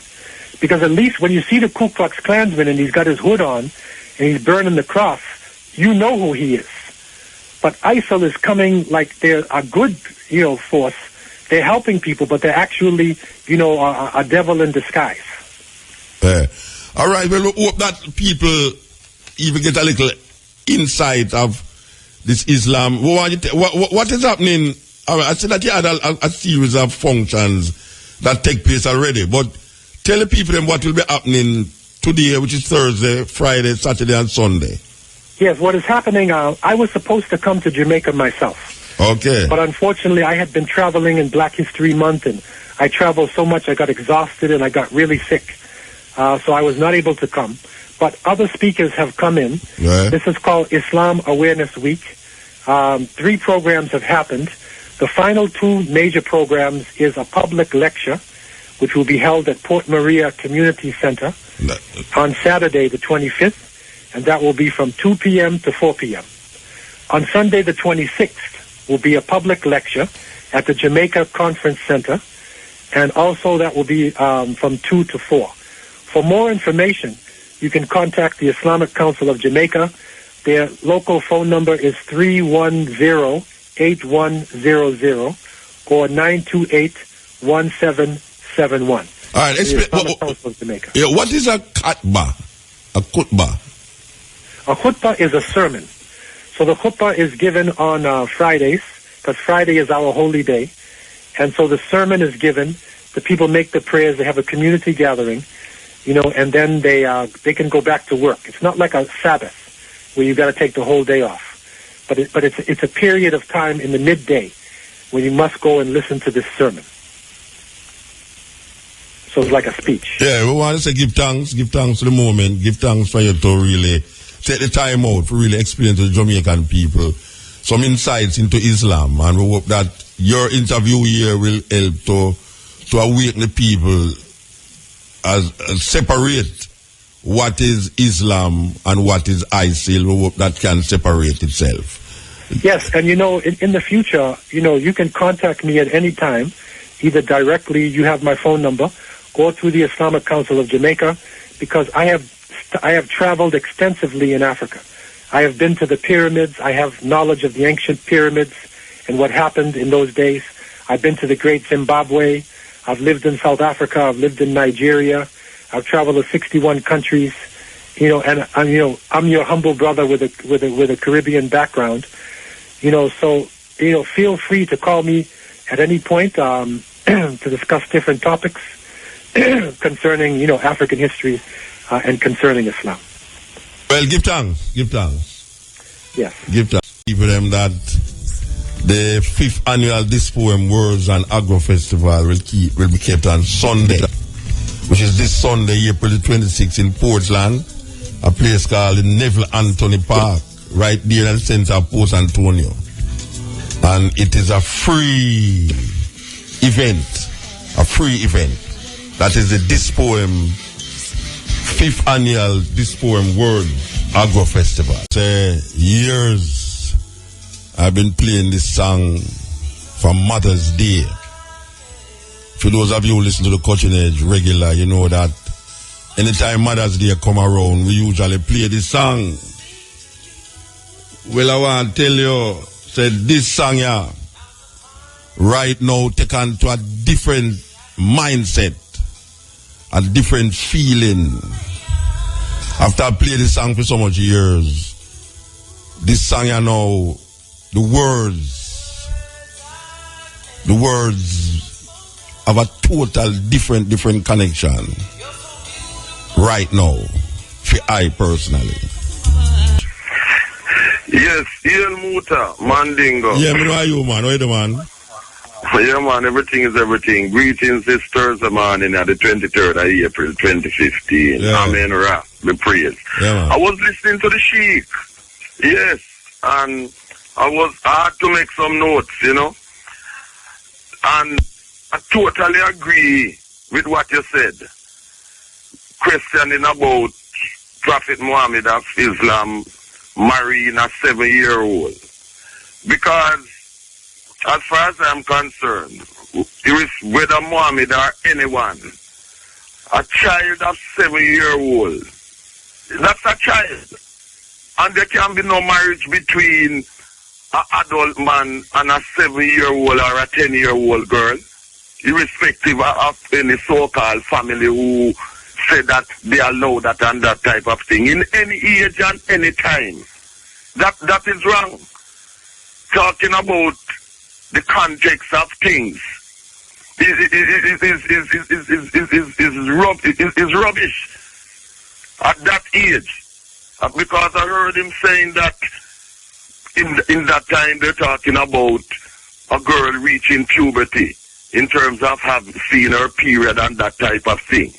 Even with a girl seeing her period at a young age, whether 10, 11 or 12, because different girls start the period at different times, it is still wrong.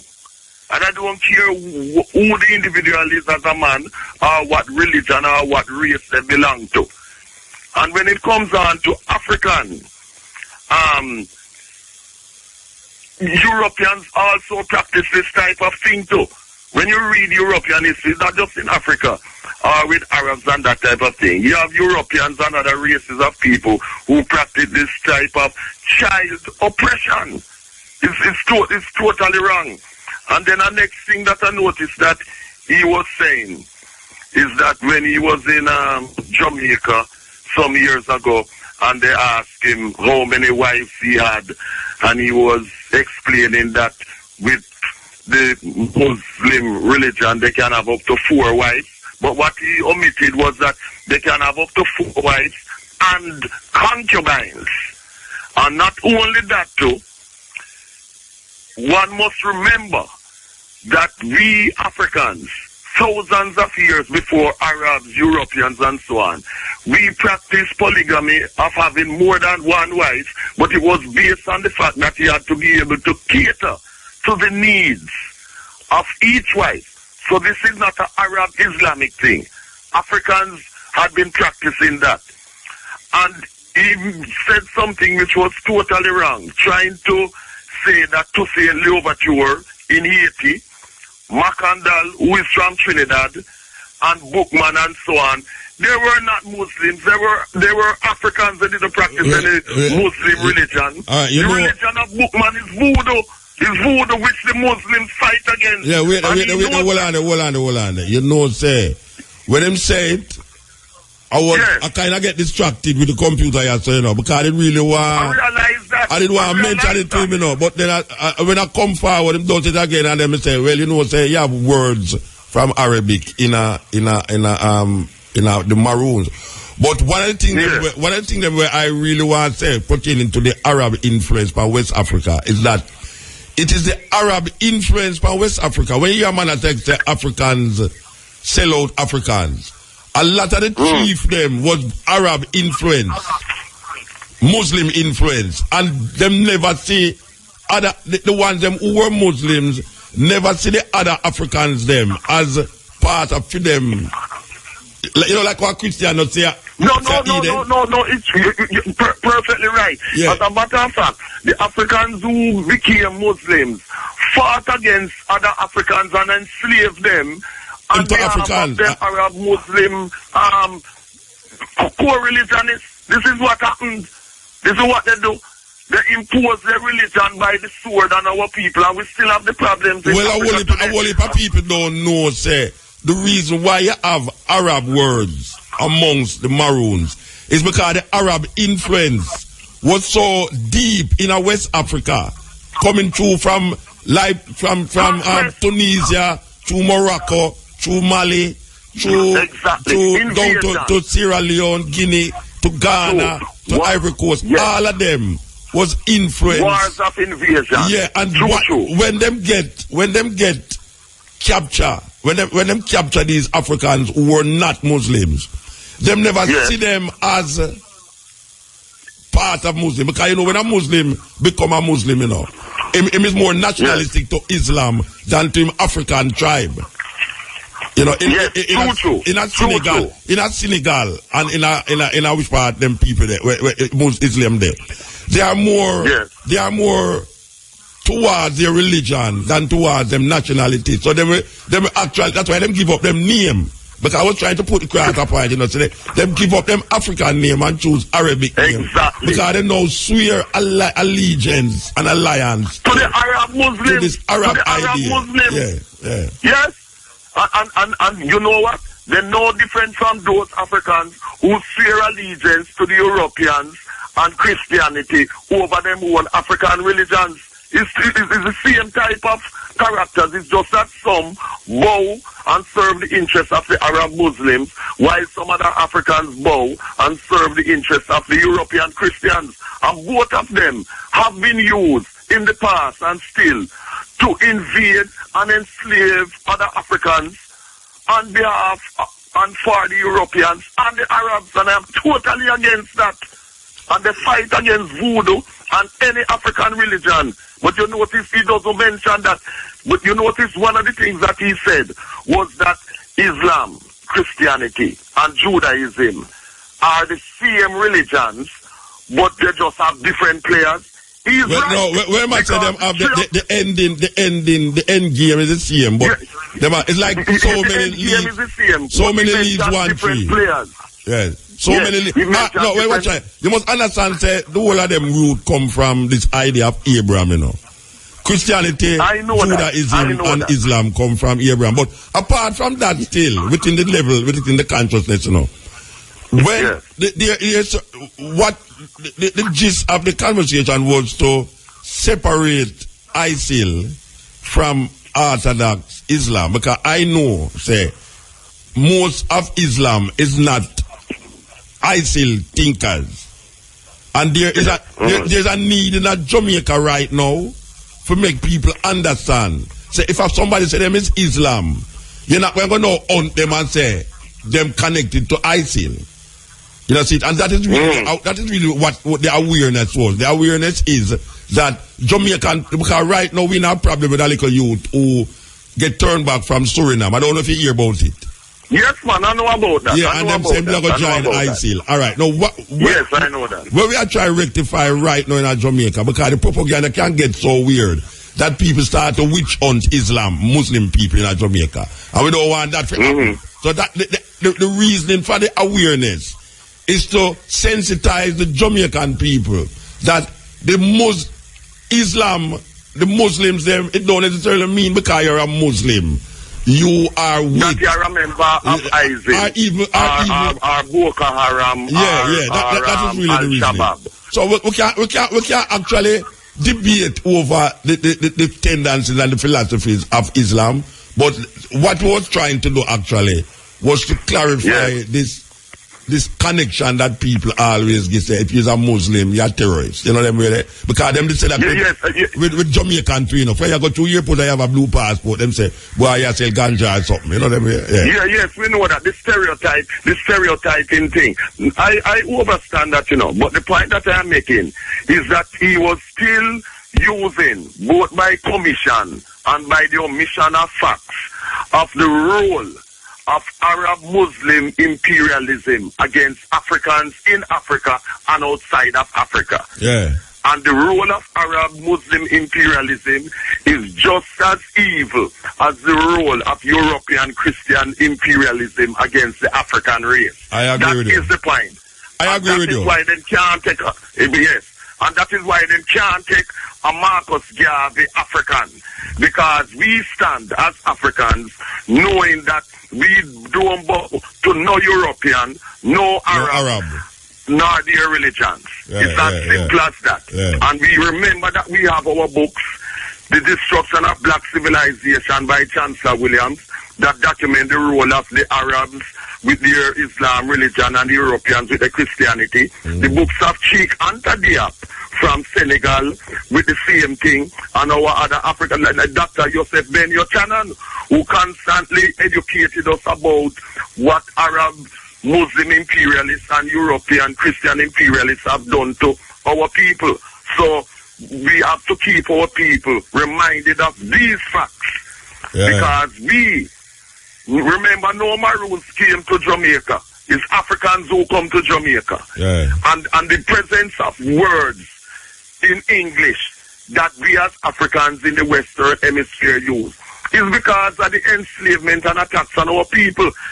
And so the use of words by some Africans that are Arabic is due to the same type of invasion and enslavement by these racist Arab Muslim imperialists. And as you and I know, Muta, a lot of Africans, when they take on non-African religions and cultures, they become more fanatical than the Arabs and the Europeans themselves against their own people in killing and raping and enslaving them. You and I know this.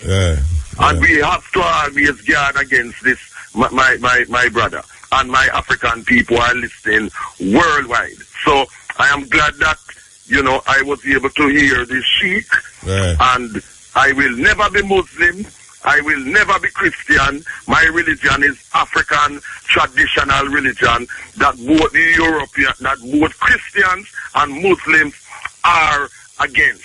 They fight against it, no matter how hypocritically they come out and pretend that, they allow people to have their own beliefs and so. You get them where they're in a position where they can fight and try to stamp out your African religion. They will do so. These Arab Muslims and their Negro converts and these similar Negro converts for these European Christian imperialists. They are all enemies of African race. Yes, sir. I, Mandingo, the African, said that. Give thanks. And I want them to know that. Not all of us are fools. Yeah. And will be fooled by them. Give okay? thanks. Yeah, give thanks. Give thanks, my brother. Yeah. Keep on doing the good work. Africa for the Africans. Those are two not and for those no are Arabs broad. or no Muslims. Right. Or no Europeans or no Christians. All right. Yes. Yes, you know, I agree with Mandingo, but I hope him get the gist of how me I conduct the interview, because we share a lot of sentiments with Mandingo. The interview was not a confrontational. I never want to bring up a confrontational interview, because I want the brethren show what him really work with under this pressure of ISIL on him back. We know that ISIL is a problem when it comes on to the construction of what the brethren is trying to do. And my job was to make him put Islam into perspective outside of this ISIL thinking. You know, because we know how people stay. You have witch hunts, you know, like people start to say, see a Muslim there, you know, them man, they are terrorists, you know, them really. Because we as Rasta, we can't deny the fact that we as Rasta go through that in Jamaica. You know, see a Rasta man there, me have woman stand up a gate with them picnic, and me I walk on Young Street in a Montego Bay. I come from country with plant and thing. Just come off of the train. And when me I go down the road, me a woman say, come in, please, see a Rasta man I come down the road there. And at them thing the Rasta go through for years. So we understand the levels. We understand the levels. You know, maybe next time we can call him and talk about him ideas, but when he talk about all Toysant, you know, sorry, that's the only part of the interview where I sorry say I never really confront him with. You know, I never really confront him with it. I should have really confront him with it. I never should make him get to with that at all. At all. But as I say, it's Islam Awareness Week. I want the people them aware. You know, I want the people them aware. I know him say some things where all people never know. And I ask him some things where all people never even know. Say, right, them things they have answer Rasta. You understand? So, yes, it's Coaching name. A brethren named Teut 9 will be featured on this weekend, this poem poetry festival. I will mention this poetry festival in Port Antonio this Sunday. Start 10 o'clock in the morning. Yes, and go until about 7 o'clock. Well, the brethren named Teut 9, we always play on this program. I think it's the first time I go performing at Jamaica. Yeah, great poet. Yeah.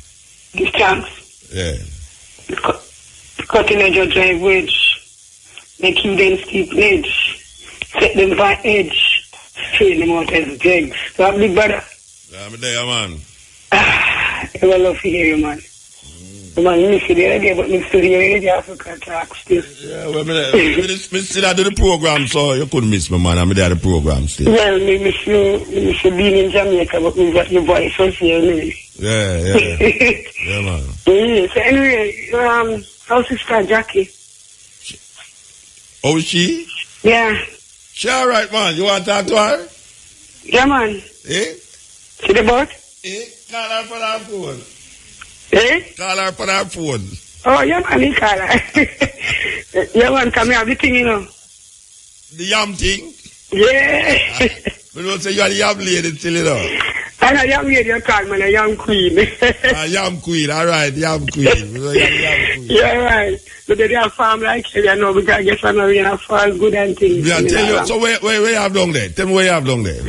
Well, right, you know, Nesbury, you love so much. Nesbury? You have that. But them not right up before me get none, man. Me not. Me make you get it, man. I'm a plant up enough. You come and post land Sunday? No, sir. So you're not going to do some mic, what them call it, open mic. Them have open mic up there, you know. So today was Saturday, today was Wednesday. Today Thursday, man. Thursday, tomorrow Friday. Next day, sure, maybe. Look for me or not look for me? Me not look for you. At Sunday. You know, last. If you did last, I would have looked for you, but me not look for you, you know, last. Right, I mean, don't know, so I can't last. That me I say. Anyway, man, because the rest of people, man, all the people in the world, and Muta for the children, them, and for Christ, them day and night. Muta me I feel pain. They not feel pain when they not feel pain when them mother dead. They not feel pain when the mother them dead too. And the father, you know, feel pain when the mother and the father them get shot too. Yes, but the people, them little people, them innocent and not trouble nobody, and people are killing little people and rape them and them suck them out, and them vulnerable. We have to talk about them first. Them innocent, them little, them can't help themselves. Yeah. Oh my, we need to do better with the little children. Them. Yes, we don't need to kill nobody at all. They're big now, little. And then when you say women attack myself, you know, we murder of them. We need to kill off the innocent people, then we need to leave people alone, and the same people that are killing, the same people that help them tomorrow morning. Or there's some problem idea that help somebody see them. But the people, but if them kill the people, them can't help them tomorrow morning. Or you mean the same people them kill? Or you mean if the same people them kill, the same people them are going to help them tomorrow? They could help them tomorrow morning if they need help. Okay. You can never kill them. All right. You have to kill people. You have to kill people for. You have, I mean, if they want to rob, if you want to rob because you're hungry and that's a desperate and you have to rob. Rob but not kill people. Why murder people? Why kill somebody who could be there for you tomorrow? The next day you rise up, it's the same person could be there if you never kill a person. And you need some help and I would have to help you out. So I mean, they don't have to kill anybody. If you have to rob and you rob and go on, but leave people alone that you survive so you can get them to rob next time. You know, if you have to rob, you know. All right, Mama. I'm sorry for it. And for those children that they murdered in Clarendon, I want to extend my condolences to those family. And I'm sorry for the murder. We had take place in Jamaica. Yeah, we grieve for that because you know where I find the problem in Jamaica. You know where I find with Jamaica. 4 people dead over there, so everybody grieve for the people them over there. So 4 women get raped over there, so everybody grieve for the 4. What? We grieve for everything right now. But that means no, because right now we can't differentiate the murder and the killing right now. You know, killing, murder.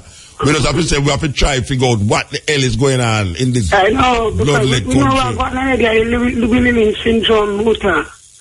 You don't know that to see how them set it. Yeah, but if I really lynch, I do not say. Yeah, you can probably overstand and you know, eradicate yourself from it and try to live above certain things.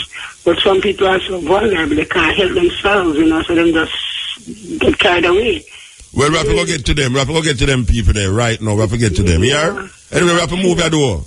Yeah, give it love and thanks. Yeah, give thanks. Yes, you know, I don't know if it's callous, you know, but every time something terrible happening in Jamaica, we all sent upon that something. Like say the first we're going to hear about them something there. I know the first we hear 4 you dead, you know, I have 4 people dead in our rape and all them something. I know the first we hear about it. We hear about it regular, but we keep like in how could that happen? And it did happen yesterday. What happened the other day? It did happen 2 years ago, 3 years ago, last week. All of them things that did happen all the while. So if we wait till the things scare and frighten with so much, that we have to now start pray, we have to start think what we are going to do, and we must think about that from the mere fact that the thing happen continuously in the country. We're going to figure out what we do now about 4 people were dead, and then 2 weeks time you hear about 5 people again. Remember the man when them shoot up along Westmoreland, the group of people we get shot down at Westmoreland there. And some man still on a bar play domino and a man just pass and shoot 4 people. Somebody all of them things they are happening in Jamaica. I will insist to go focus on that specific thing. And now we're going to pray for the people them. We're going to pray for the 3 youth them were dead. We're going to do all sorts of things. And the police are going to intensify the manhunt. And the manhunt must intensify from the beginning, from the offset. There shouldn't be anything left to do to catch the criminal. Because we should have already had the things them in place to catch the criminal. So if we hear say the police have to do something else to deal with that situation, therefore they was lacking in the other things them that took place before this thing happened. Me can't trust them. Me cannot trust them. Because them react react. It's that they are proactive, they are reactive. They are reacting to things as it happen. When them should be setting up things in place for it not to happen. And we can't say a man can't stop every murder in Jamaica. Because you don't know when a man and a woman are fighting at the house, and the Ministry of National Security can't figure out, say, well, so the man and the woman they are going fighting at them house, and the one they will kill the one, and therefore we have to go there to stop it. We understand that. But there's too much bloodletting in Jamaica. Too much bloodletting in Jamaica that we are reacting to each individual bloodletting when we should be having things in place to prevent so much. None at all, because it would be ridiculous to say we live in our country and nobody not gonna murder nobody. But there is too much murder taking place in Jamaica. You understand? And we can't. No, we're going to pray for the 4 people. We're going to pray for the 4 people that were dead down at Clarendon. One to last year, when the year before and the year before, when the woman, when the police shot the pregnant woman in a St. Thomas, and her baby all in her belly, them kill both the baby and the woman. We're going to pray for them.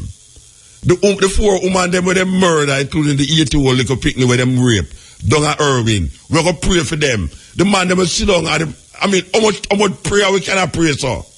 About individual little pockets of death and destruction will take place. How much prayer can we pray for do that? When we should have set things in place. Everyone away responsible for set things in place so that certain things come down, it drop. We can't continue to react to things that just happened yesterday. And what the thing that happened the day before yesterday? So what happened now? We forget about the thing that happened the day before yesterday. So we stop pray about the thing that happened the day before yesterday and I pray for the thing that happened today. And then tomorrow something else happened now. We say, all right, boy, you want to say that one the worst and the one that happened yesterday, and I'm going to pray for the one that happened now. A madness. It's like somebody have been at some serious madness, Rasta. A direct madness are going on. The Prime Minister go down at the place and I cry. Every day in Jamaica, right now, you have gruesome murder. It's not the first murder with 4 people dead. One time. It's not the first. It's not the second. It's not the third. The Prime Minister go down there and a ball with camera the panel, like, yes, all right, everybody see it on TV. It's madness. It's madness. We're all traumatized, man. We're living in a bloodlet country, man. There's blood running more than water in Jamaica. There's no shortage of blood. Blood everywhere. And we always react. What is it that when the policeman say that, all right, not even the policeman, we could go back to our last year when the minister said that they are now putting things into place where we will now see a lessening in crime because the police is now putting things into place that will prevent a lot of the criminal activity that was taking place before. The only, you know what them are worried about? All them are worried about is the scammer them are mobile. Because you know, the scammer them are mobile has scammed some American and them know say, if them continue to make that happen, Obama now go love them. So them have to focus on scamming. All them have focus on scamming. Watch out. We can't allow these little boy who used to go university or high school if we go take a computer, go scam some old American, because our American partners not going to like it. So them focus, all them effort is on scammer, because the scamming also bring death and destruction. What is it that we are proactive about and not reacting to? People set rat trap for rat. So, you see a rat run up and down like your house. You don't want him to continue to run up and down like your house. So you do something to prevent him from keep running up and down like your house. So you're proactive. Because really and truly, you didn't have a thing set already.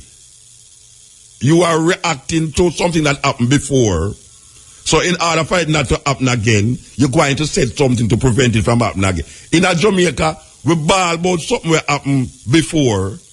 We don't do nothing about it. And then when it's something happen again, you go in the kitchen and you say, the rat go in your food where you just cook.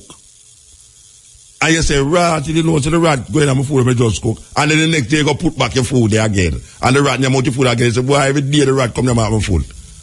No. You don't know, so the rat are in your house and then you have your food. You poison the food that the rat dead. You know, come around the corner now, come and pray. Only not to say the prayer now work. You know, say the more the prayer, the more the thing I get wicked. Only not to say that. Because the people them in power don't understand that there are certain things that them supposed to deal with. And if them don't deal with those things, it's going to continue. You're going to be totally reacting to everything.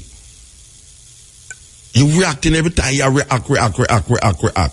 It's not going to help nothing. Because you don't have something just already. One happen. And the next time it happen, you forget say the one that happened before you say, watch out now, you see that one happen there? We're going to try and make two not happen, you know. And sometimes the two escape, you know, but you say, alright, so the two escape, you're going to try and make three escape. But here now, one happen, we try and make the two not happen, we try and make the three not happen, but every time you try to go down the line, all of them things there did happen. So, me don't know. Because that's all we see going on now. Weeping and wailing from Jamaican people. A pure weeping and wailing are going. Pure weeping and wailing. Yes. Here. Blessed. Mota. May I listen? Yeah, man. A weeping and wailing, man. Boy, people now wake up, you know, they now see what going. But anyway, still more give their thanks for the work and everything and the message and, you know, a black power say all the way through in the motor. Yeah, that's what I said too. Yeah, man, we don't really care about Caucasian or what they want to say, you know. Alright, so may I ask you a question now. Now, how black power are going to solve this thing, you know, with this thing? Yeah, the daughter just called us to pray for the four little people that were dead down there. So how black power going to save it now? First, you must say, prayer and work, you know, over the years. So tell me what can work. Tell me what can work now. Suggest something. Education. You have to educate the youth and the people and make them aware about what going on within the society and economize. You know, we need to issue more land. Rasta need to organize and buy out the land them and, you know. Wait, hold on, man. You see, I put it for a little individual group of people, you know. I talk about we as a, you know. We as a people. We're Rasta for those, and Christian for those. Tell me, say, me say, I never say, Rasta or Christian, you know, what Christian are going to do and what Rasta are going to do. Generally, Jamaica. Yeah. We are, because right now, Jamaica is a bloodletting country. It come like me there, me don't know, me never go to Iraq yet, but it come like when me are hear about go on in Iraq. And we don't know war. Nobody now attack we. America now send no band down here to blow we up. The Cuban them now send nobody over here. Well, America want free, you know, because a little teenager youth there, which... No, but don't divert from that. Bridget, don't divert from me. Ask me say, how can we help? Just all right. We need to look back to Marcus Garvey leadership and form or elect certain leaders who can bring forth this change. You see what I say? So we have to get a leader who the people can look to, cause you know Jamaica people them have this favor thing, so they don't really like they not elect them. So they not see them elect two party. And no one in party and then two party are cause the disruption. And so which part them all get the people them where you talk about from? Them people in Jamaica, man, we need some people to demonstrate. We need to form back a party so we can enlighten the people about what go on. So that party will be elected by the people when the people say what go on by how the party present the demonstration and them thing there, you see me? Alright, sir. All right. Yeah, man, I just want to talk to you, you know. All the way from Engman Town, you see me? Alright, sir. Me can't see you though, but be alright. Yeah, what I say today is still, and I really in a regular talk, me I get there and all who are listening worldwide. Yeah, they need to wake up and see what go on in Jamaica. We the rest of the world wait and start the revolution. You see me I say? So the world are The world are wait for we to start revolution. Yeah, me not talk. Which part of the world are we? You know, Which part of the world are wait for we to start revolution? Which part? Tell me. Because right now reggae is the message, you know. Reggae is the gospel we are waiting humanity, you know. So. And out now wake no Jamaican down here for the killing stop. Out now wake no Jamaican down here. Well, you see a man never be a year. It's a wake white people for go make money and fight. But out now I wake the people them down here so. That the criminality. Two party them motor rat. You see, make them set the thing away where tourist board I get the whole of the money and some private investors. You see me? And some Virgin Islands boy come in and buy out the thing and be a thing. So the people don't know what go on. So where you say the world are wait for them? The world now wait for no Jamaican people for do nothing, man. Where you say, man? I lose and Jamaican, you know. Where them feel said the world are wait for we for go start revolution. The revolution guy run left way, just like the power, the ganja run left way and the music run left way. Motor, leadership. Anyway, we're gone. Hold on. No, me not hold on nothing. Alright, this is what I say. Give me a next minute. Yeah, we need the ones them in a society who the people look to. Like the musician them, the reggae musician them, we can come and build a political party. But you have to ask musicians to go form political party. Because a man is singing. Because a man is. And that's why you say we are. Yeah, but wait now. You feel that a man is singing about Jesus and believing in Jesus. You're not talking about Jesus. Yes, no, me never. Socialization of black people. You feel that you are reggae artist and sing about social issues. Him really are dealing with social issues. Maybe him does a thing to make him money, but at the end of the day, the problem will reach him doorstep or him family doorstep, or later on and him dead and gone, the problem still are there. Black people are feeling it. Well, don't get disillusioned by reggae artists and music, here, brethren, because right now, man sing and man sing. Yes, sir. Yeah, don't get disillusioned. Anyway, we're gone here. Yes, this is the cutting edge.